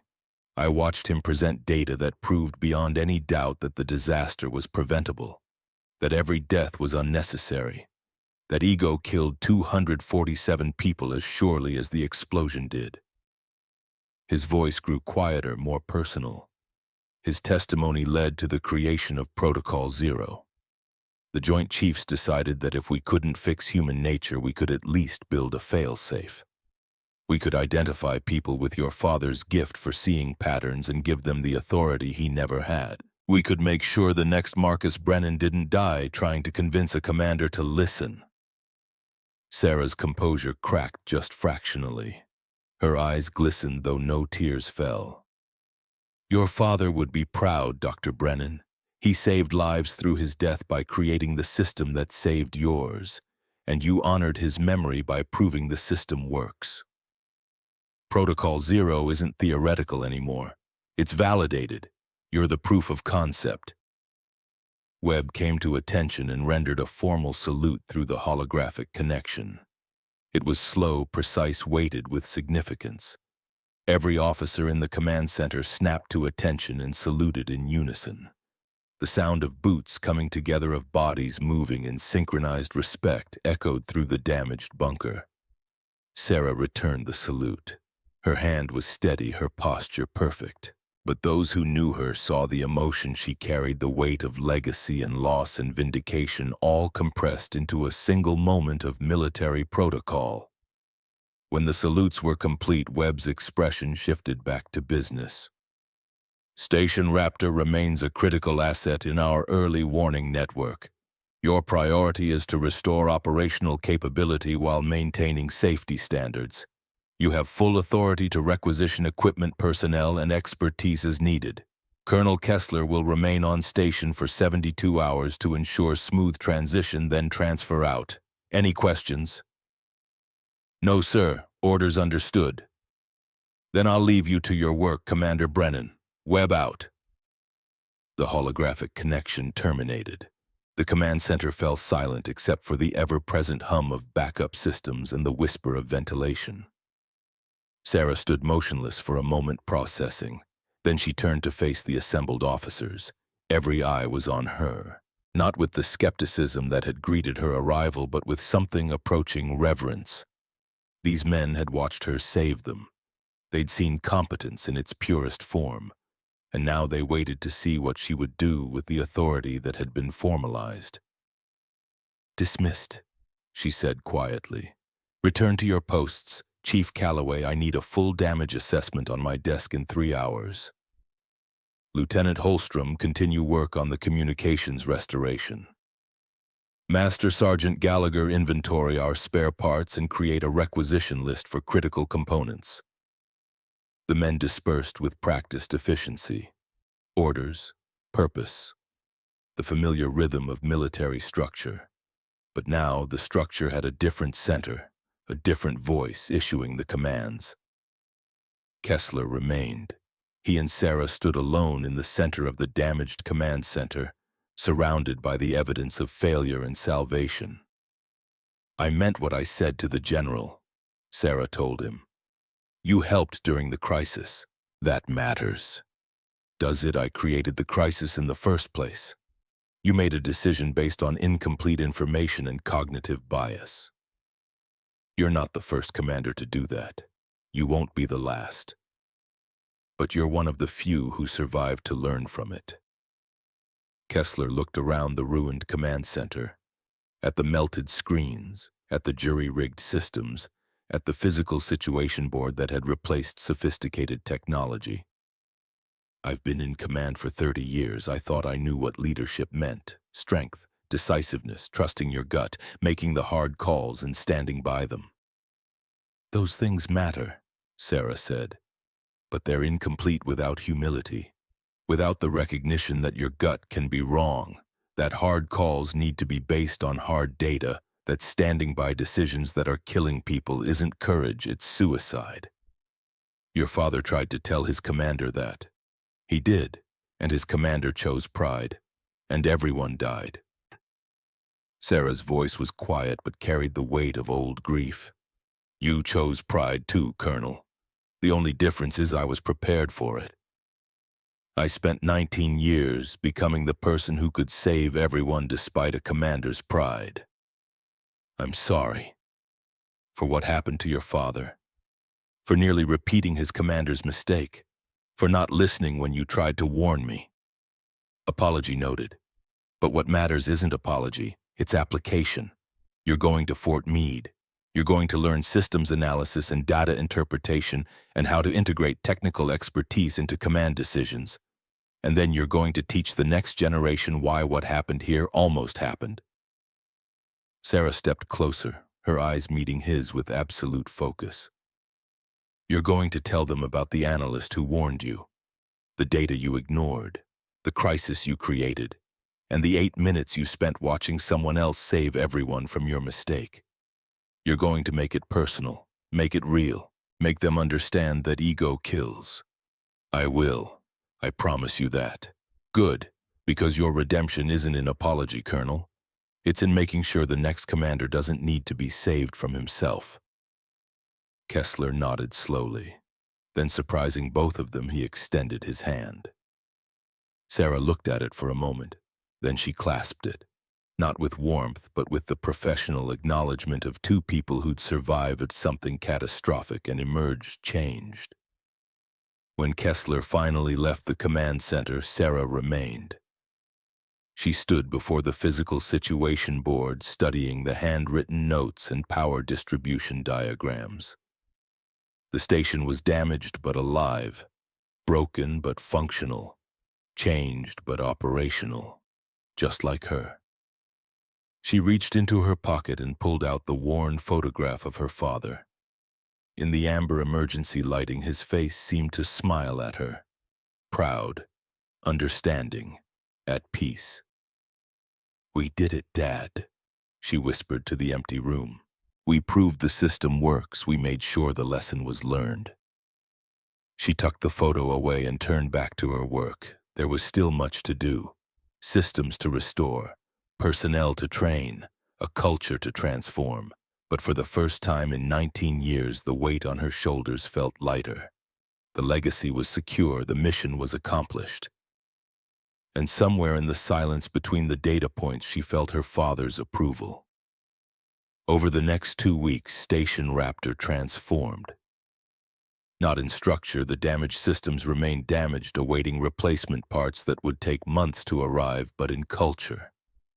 The change was organic, spreading through the crew like a new way of thinking, a different approach to the fundamental question of how decisions should be made. Morning briefings became collaborative sessions. Sarah didn't dominate the room the way Kessler had. She facilitated. She asked questions. She listened to reports with complete attention, her eyes tracking not just the words, but the confidence or uncertainty behind them. When Calloway presented repair timelines, Sarah asked about assumptions and risk factors, not challenging his expertise but strengthening his reasoning. When specialists brought concerns, she gave them complete attention. She created a culture where observations had value, where data mattered more than rank. When Lieutenant Holstrom proposed a modification to the power distribution network, she didn't approve it immediately. She had him present the data to the full staff, explain his calculations, defend his projections. Not to humiliate him, but to teach him how to build consensus through technical excellence rather than rank. Lieutenant, walk us through your load balancing algorithm. Why did you choose a dynamic distribution model rather than static allocation? Holstrom stood, pulling up his presentation. Ma'am, static allocation assumes constant load across all systems, but our usage patterns show significant variance based on time of day and operational status. A dynamic model adjusts in real time, reducing stress on individual grid segments by up to 37%. What's the failure mode if the dynamic controller glitches? The system defaults to static allocation based on the last stable configuration. We don't lose power, we just lose the optimization benefit until the controller is reset. And the reset procedure. Manual intervention required, approximately 10 minutes to diagnose and reset. So in a crisis scenario where we need maximum power efficiency, we're dependent on a controller that could fail and require manual intervention. Holstrom hesitated. Yes, ma'am. I hadn't considered that specific scenario.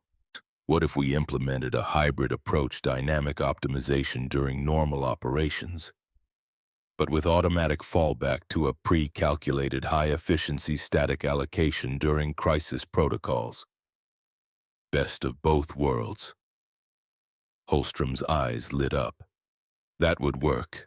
I'd need to design the high-efficiency static profile, but it's absolutely feasible. Then do that.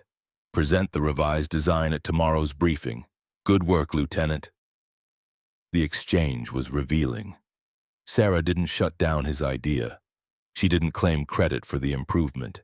She identified a gap in his analysis and guided him to a better solution, letting him own the revised design. It was teaching through Socratic method, building competence rather than demonstrating superiority. The officers watched these interactions with growing understanding. This was what command looked like when ego was removed from the equation. It was collaborative. It was educational. It was focused entirely on optimal outcomes rather than personal validation. When junior specialists brought concerns about equipment performance, she gave them her complete attention. She took their observations seriously, integrated them into her situational awareness. She made them feel heard in ways they'd never experienced under conventional command. Junior specialists brought concerns about equipment performance. Sarah gave them complete attention. A young airman detected pump vibration others missed, preventing the next crisis. She turned observations into station-wide improvements. The physical changes were subtle but meaningful. Someone had put up a sign near the entrance to the command center. Hand-lettered on salvaged plastic, "Check your ego at the console." It became a station motto, a reminder, a cultural touchstone that summed up everything that had changed. Sarah had never ordered it created, never endorsed it officially, but she left it there, visible to everyone who entered the command center. Holstrom found himself teaching evening classes on predictive analysis to junior officers and senior NCOs. Men who'd spent careers measuring worth in physical capability now sat in a converted storage room learning probability theory and data modeling. And they were hungry for it, recognizing that the world had changed, that threats now came in forms that couldn't be punched or shot, that survival required new skills. The first class had 12 attendees. By the second week, that number had grown to 34. By the third week, they'd had to move to a larger space. Holstrom taught evening classes on predictive analysis. Attendance grew from 12 to 34. He explained how Sarah identified the CME 3 months early by seeing patterns in micro-anomalies others dismissed. The crew was hungry to learn. Sarah attended these sessions when her duties allowed, not as commander but as participant. She'd sit in the back, listen to Holstrom teach, occasionally offer clarifications or alternative approaches. Her presence validated the importance of what they were learning. During one session on cognitive bias, Holstrom asked her to share her experience with the CME crisis. Sarah stood reluctantly. Public speaking wasn't her strength, but she recognized the teaching opportunity. Cognitive bias is the enemy of accurate analysis, she began. During the CME crisis, Colonel Kessler exhibited multiple biases that led to his decision-making failure. First, confirmation bias. He believed the station's defenses were adequate, so he interpreted my data as overcautious rather than accurate. Second, authority bias. He valued his own experience over my technical expertise because he outranked me. Third, status quo bias. He defaulted to standard protocols because changing them felt risky. She paused. But here's the important part: I exhibited biases too. I had outcome bias. I knew what would happen, so I judged his decisions as wrong before they failed. I had hindsight bias. Looking back, his mistakes seem obvious. But in the moment, with limited information, his choices felt logical to him.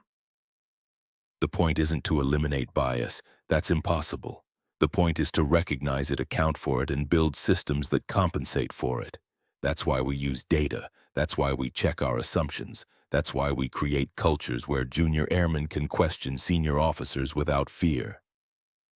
She sat down. The room was silent, processing. Then Gallagher spoke from the back. "Ma'am, if you knew Kessler was going to make the wrong call, why didn't you stop him?"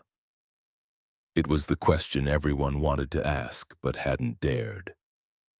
Sarah considered her answer carefully. Because stopping him would have created a different kind of failure. Half the station would have seen me as a bureaucrat overriding a decorated combat officer.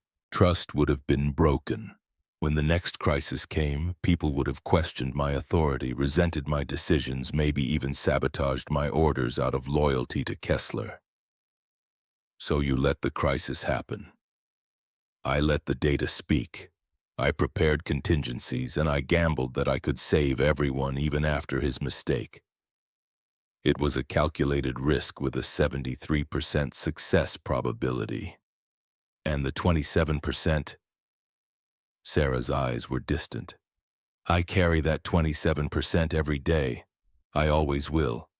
But the alternative was creating a command structure doomed to fail the next time. Sometimes the best decision is the one that hurts now, but prevents greater harm later. The room was quiet. They were seeing Sarah not as an infallible technician, but as a human being who made impossible choices and lived with the weight of them. It made her more real, more trustworthy, more worth following. In the mess hall, conversations shifted. Where once the talk had been sports and military gossip, now men debated technical journals. They discussed system vulnerabilities. They proposed theoretical solutions to hypothetical problems. The entire intellectual climate of the station had elevated. Two specialists were arguing over coffee about the optimal algorithm for power distribution. A sergeant was reading a paper on predictive maintenance models. 3 junior officers were collaborating on a proposal to improve the station's water reclamation efficiency. Gallagher watched it all with quiet satisfaction.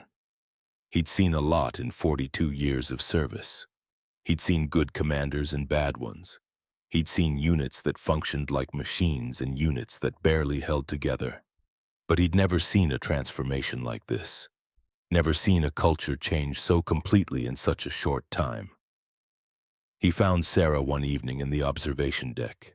She stood at the reinforced window looking out at the mountain peaks, silhouetted against a spectacular sunset. The sky was clear now, no trace of the aurora that had heralded the electromagnetic storm. "Commander," he said quietly, announcing his presence. "Sergeant." She didn't turn, continuing to gaze at the mountains. "The men are different. You've changed them." "They changed themselves. I just gave them permission." "Don't sell yourself short. What you've built here in 2 weeks, most commanders take years to create that kind of culture, if they ever manage it at all."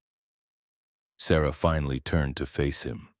In the fading light, she looked younger than her 35 years, but her eyes carried depths of experience that had nothing to do with age. "My father used to say that every system has a natural state it wants to return to. You can force it into different configurations temporarily, but unless you change the fundamental parameters, it'll snap back to equilibrium as soon as you stop applying pressure. You're changing the fundamental parameters." "I'm trying to." Kessler's command style was pressure-based, maintain control through constant force. The moment he relaxed, the system would have degraded. What I'm building is different. I'm trying to make data-driven decision-making the natural equilibrium state. Make it feel normal to check assumptions, natural to trust mathematics over instinct, comfortable to admit uncertainty. It's working. I've never seen NCOs voluntarily attending classes on probability theory. Sarah smiled slightly, a rare crack in her professional composure. That's Holstrom's doing. He's a natural teacher. He makes complex concepts accessible without dumbing them down. He learned that from you. He learned it from necessity. When I was building the tertiary cooling system bypass, I had 8 minutes to teach him temporal electrical engineering well enough that he could execute a precision timing task with zero margin for error. That kind of teaching happens when failure means everyone dies. Gallagher nodded. Your father would be proud of what you've built here. Would he? Sarah's voice carried uncertainty, a rare glimpse of the doubt she usually kept locked away. I let Kessler make his mistake. I gambled with 47 lives to make a point. Is that something to be proud of? You saved 47 lives when everyone else had given up hope. You did it with scraps and knowledge and the kind of discipline that comes from dedicating your entire adult life to making sure your father's death meant something. Yes, Dr. Brennan, he would be proud. Sarah was quiet for a long moment. Then she reached into her pocket and pulled out a small photograph creased and worn from being carried for years. She held it out to Gallagher. The photo showed a man in his 40s standing in front of a bank of computer servers. He had Sarah's eyes, that same intensity of focus. He was smiling, caught in a moment of joy at solving some complex problem. Macedonia, 2003, Gallagher said, recognizing the background. That's from the signals facility where we worked together. You took this photo. He sent it to me with a letter explaining how he'd helped save your team, how seeing patterns in noise could mean the difference between life and death, how the work mattered even when no one acknowledged it. I remember taking that picture. He'd just finished explaining to our commander why the enemy radio traffic patterns indicated a flanking maneuver. The commander didn't want to believe it would have meant repositioning the entire defensive line. Your father just kept presenting the data calmly, patiently, until the mathematics became undeniable. Did the commander listen? Eventually. Grudgingly. Your father was right, of course. We repositioned. The enemy hit empty positions instead of our actual defensive line. 8 lives saved, maybe more. Gallagher handed back the photo. Your father had a gift for patience, for making people see the truth without making them feel stupid for not seeing it themselves. I don't have that gift. I'm not patient like he was. No, you're not. You're something different. You're the version of your father that has authority, that has power, that doesn't need to convince, just needs to command. But you're learning his patience. I see it in how you teach, how you interact with the junior officers. You're becoming a hybrid, your father's insight combined with the authority he never had. Sarah tucked the photo back into her pocket. There's something else, something in the data that doesn't fit the pattern. Her tone shifted, becoming more focused. Gallagher recognized it immediately. This was Sarah in analysis mode, seeing something others missed. What kind of something? During the crisis, when I was monitoring the station's systems, I noticed anomalies in our deep space satellite network. At first, I thought it was just EMP damage, but the pattern doesn't match electromagnetic interference. It's too structured, too deliberate. She pulled out a tablet, calling up data streams. Look at this. Signal degradation across 47 satellites over 72 hours, not random. Following a Fibonacci sequence. Gallagher studied the data. He didn't have Sarah's gift for pattern recognition, but even he could see it wasn't natural. That's algorithmic. Exactly, and there's more. I cross-referenced with classified archives, found a similar incident in 1997. Designated anomaly Sigma 7. Brief occurrence covered up, minimal documentation, but the pattern matches. The same Fibonacci sequence, the same satellite degradation profile. What was the conclusion in 1997? There wasn't one. The file just notes that the anomaly ceased after 36 hours with no explanation. And this notation predicted recurrence interval 9 years. Gallagher did the math. 1997 plus 9 years is 2006, then 2015, then 2024. Sarah finished. We're in the recurrence window, and this time, instead of just observing the pattern, I've analyzed it. The Fibonacci sequence isn't random noise. It's pointing to something, specific coordinates in deep space. You think someone's trying to communicate? I think something is testing our detection capabilities, probing our sensor network, learning what we can see and what we can't, whether it's human artificial intelligence or something else entirely. She trailed off, her gaze distant. What are you going to do? What I always do, Sergeant. I'm going to gather data. I'm going to analyze patterns. I'm going to prepare for possibilities no one else is considering. Because that's my function. That's what my father taught me. Listen to the silence. That's where truth hides. 3 days later, at 400 hours, Sarah called an emergency briefing. The senior staff assembled in the command center, bleary-eyed but alert. When Sarah called emergency briefings, there was always a reason. She activated the portable holographic projector displaying the satellite network data she'd shown Gallagher. But now there was more. New analysis. Deeper patterns. Gentlemen, I need to brief you on a developing situation. For the past 10 days, I've been tracking signal anomalies in our deep space early warning network. What I initially attributed to EMP damage is actually something far more significant. She walked them through the data, the Fibonacci sequence, the satellite degradation pattern, the historical precedent from 1997, the 9-year recurrence interval. Last night, I completed a comprehensive analysis of the signal patterns. The Fibonacci sequence correlates directly to spatial coordinates. When mapped three-dimensionally, the sequence points to a specific location approximately 47 light-years from Earth. Holstrom leaned forward. Ma'am, are you saying this is a directed signal from deep space?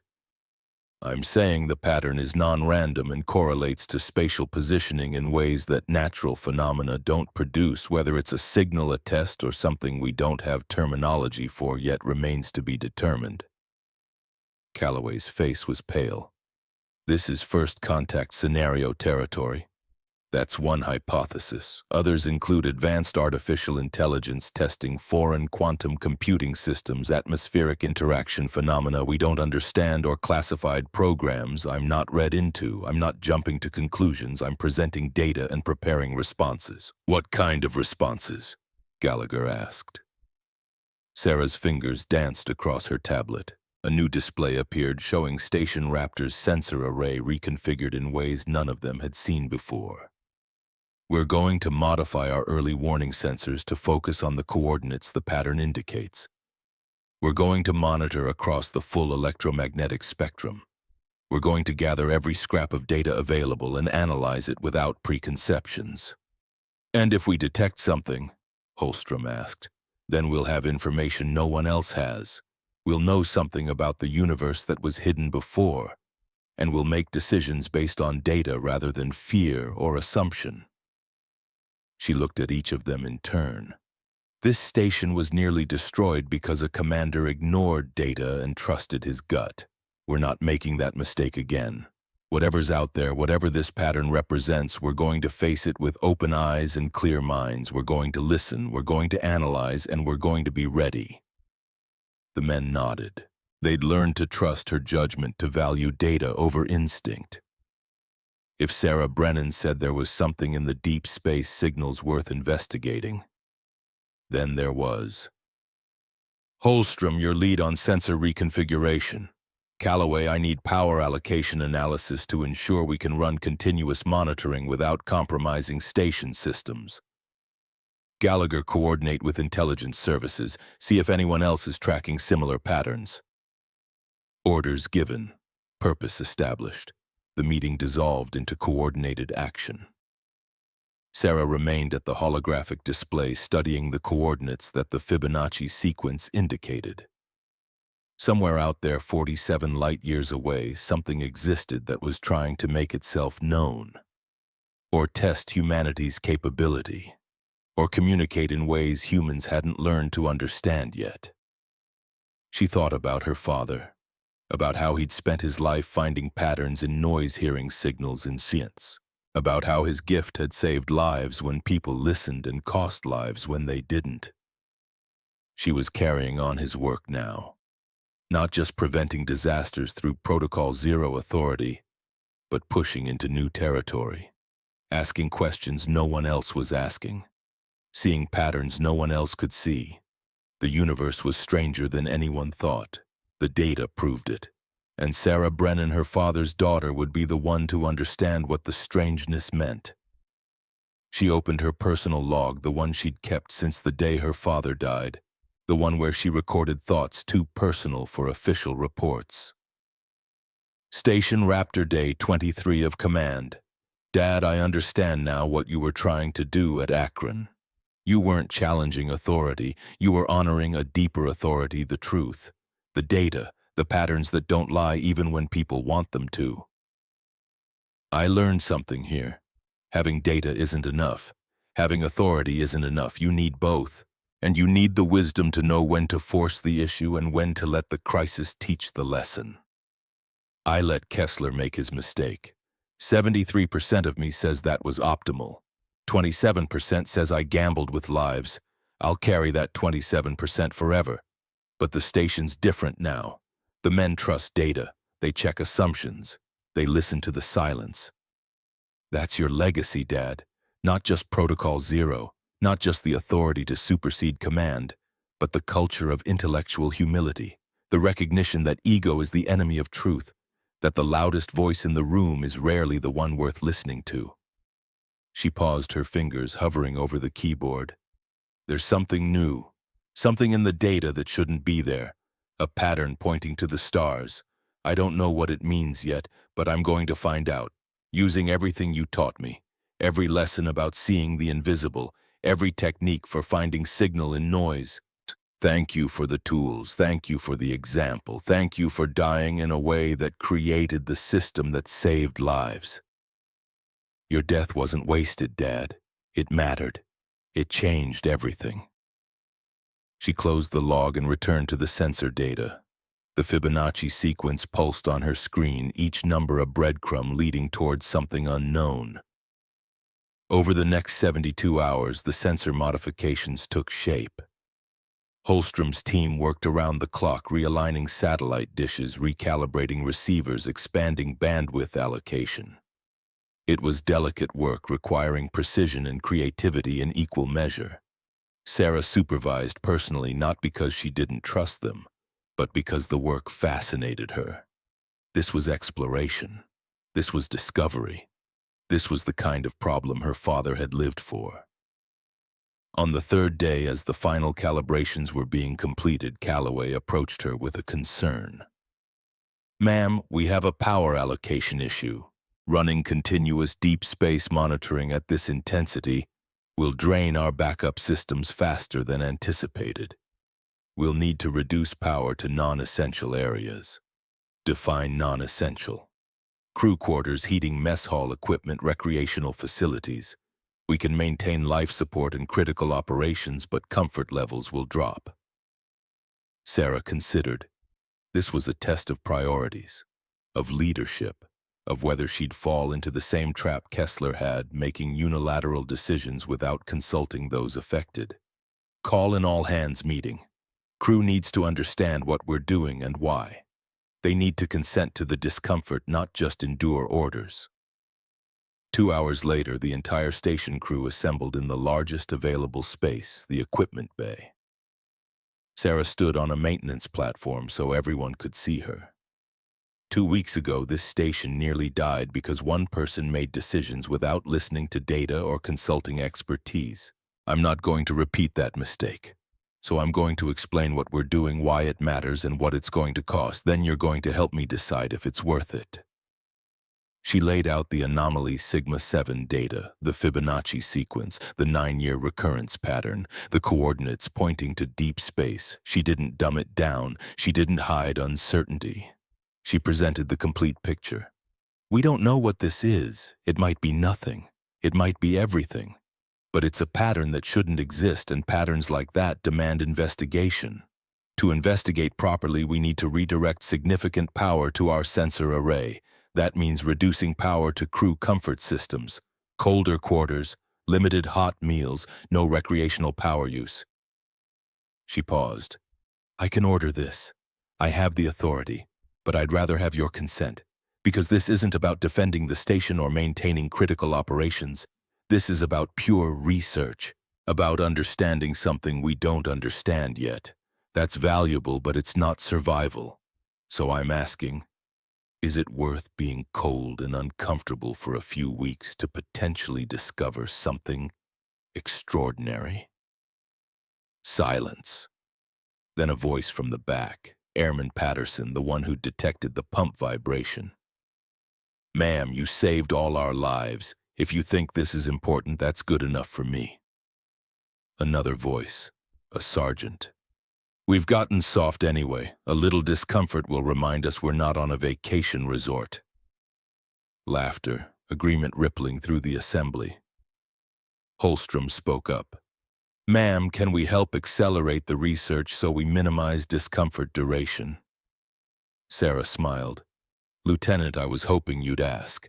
I'm creating research teams. Anyone interested in learning deep space signal analysis, see Lieutenant Holstrom after this meeting. Anyone with electrical engineering background, see Chief Calloway about optimizing power distribution. Anyone who just wants to help, see Master Sergeant Gallagher.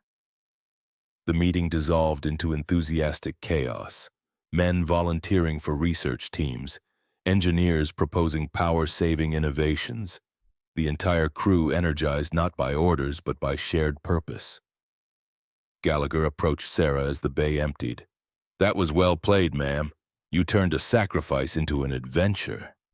I told them the truth and let them choose. That's not manipulation, Sergeant. That's respect. Kessler never would have done that. I know. That's why he's not here anymore. The sensor array went live at 2300 hours on day 25 of Sarah's command. The modifications were complete. The power was allocated. The crew was prepared. Sarah sat at the primary monitoring console, Holstrom at her side. Calloway manned the power management station. Gallagher coordinated the expanded crew of volunteer researchers, many of whom had never done signal analysis before but were eager to learn.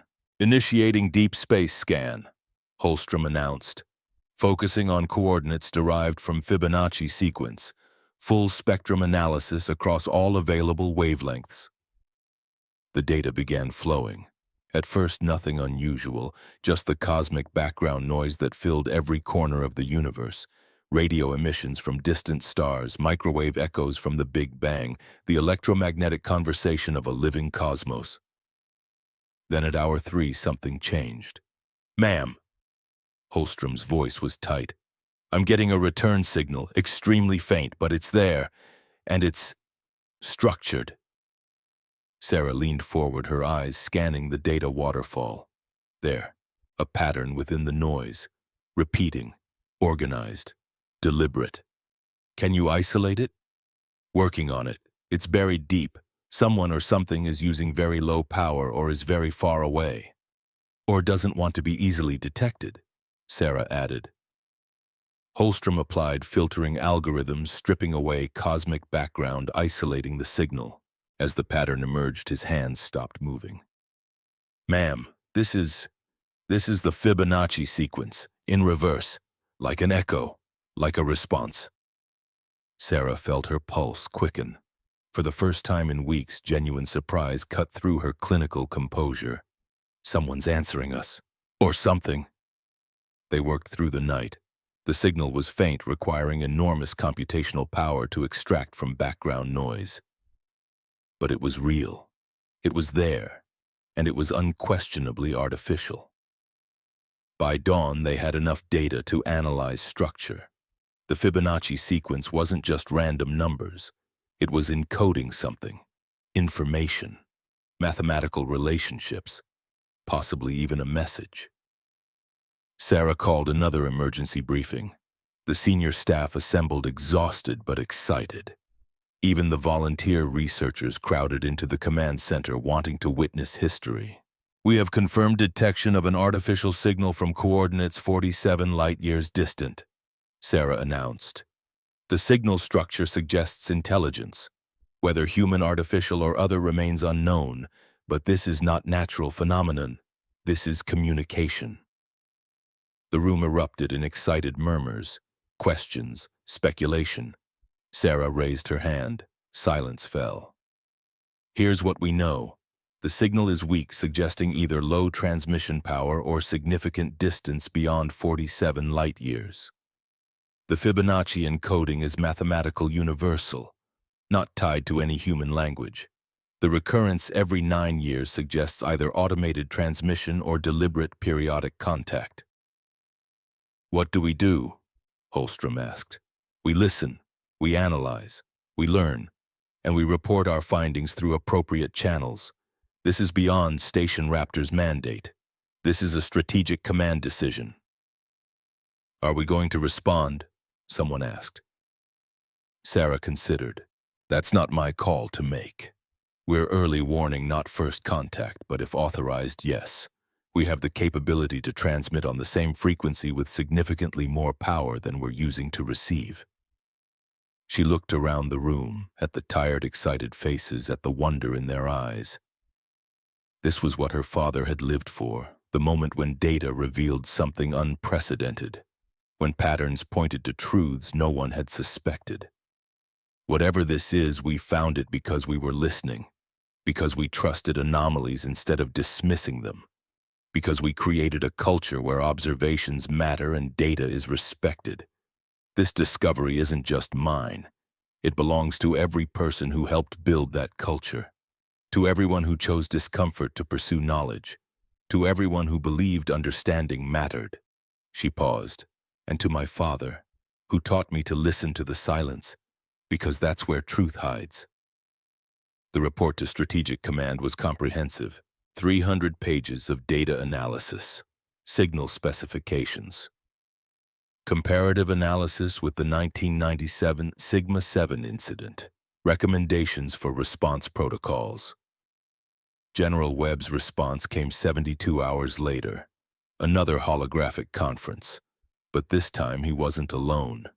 The screen split showing multiple faces, scientists, intelligence officers, strategic planners. Dr. Brennan, Webb began, your discovery has created quite a stir at the highest levels. The Joint Chiefs have been briefed. The President has been informed. What you've found may be the most significant scientific discovery in human history. Sarah remained impassive. Or it could be a classified human technology I'm not read into. I'm presenting data, not conclusions. A woman in civilian clothes spoke. Dr. Elizabeth Reyes, director of the SETI Institute. Dr. Brennan, I've analyzed your data. This is not human technology.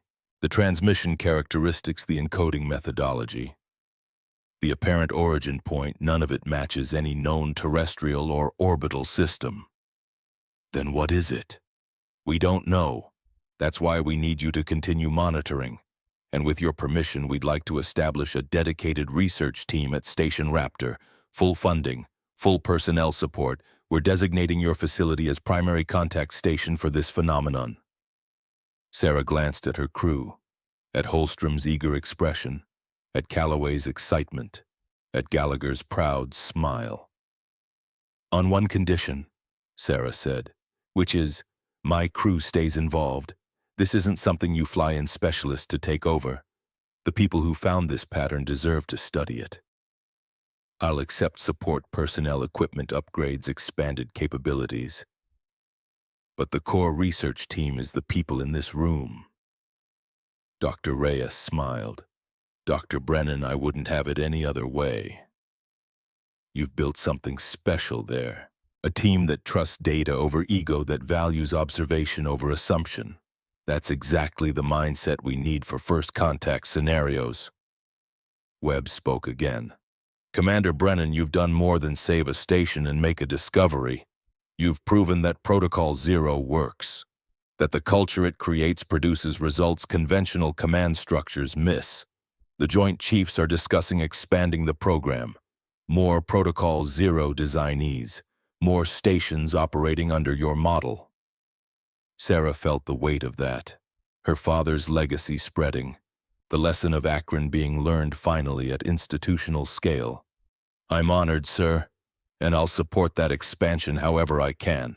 Good, because we're going to need you to train the next generation of Protocol Zero commanders. But that's a conversation for later. For now, keep listening, keep learning, and keep me informed of any developments. The connection terminated. The command center erupted in celebration. They'd gone from near disaster to making history in less than a month. It was almost too much to process. Sarah didn't celebrate. She returned to her console, to the data, to the signal that pulsed from 47 light-years away, patient and persistent. Gallagher found her there an hour later. The command center had emptied. The crew had gone to spread the news, to call families groundside to share the excitement. But Sarah remained, working, analyzing, listening. You should be celebrating, ma'am. I am, in my own way. Gallagher sat beside her. Your father would be beyond proud, not just of what you've accomplished, but of who you've become. Sarah pulled out the worn photograph, looked at her father's smile.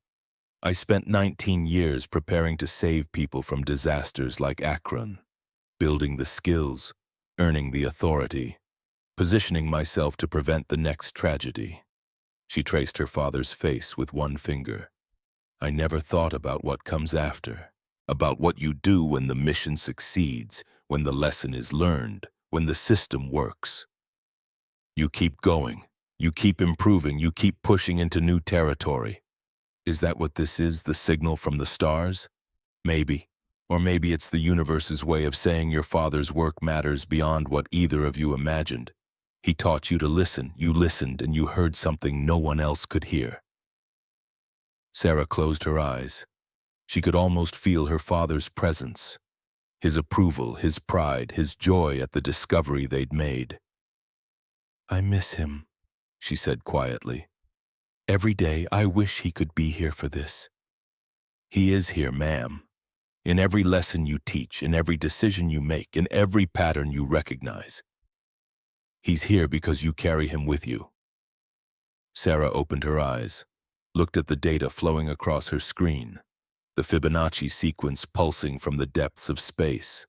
A message, a greeting, a question.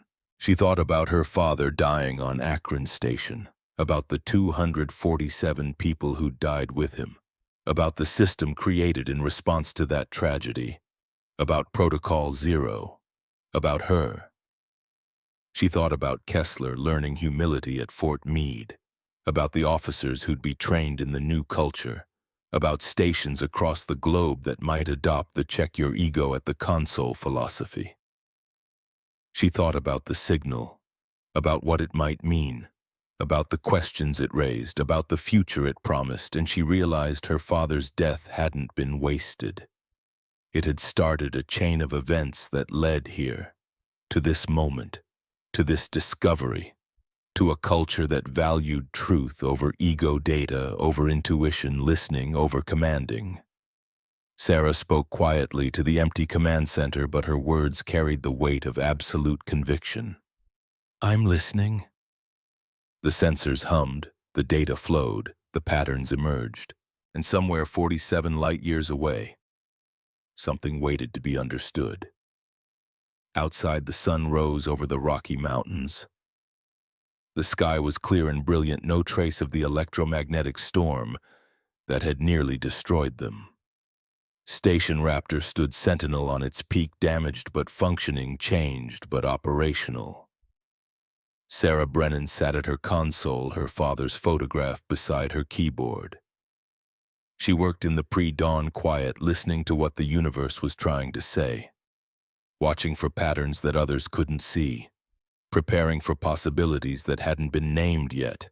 The legacy was secure, the mission continued, and the silence, as her father had taught her, still held truths waiting to be discovered. She smiled, and she listened, and she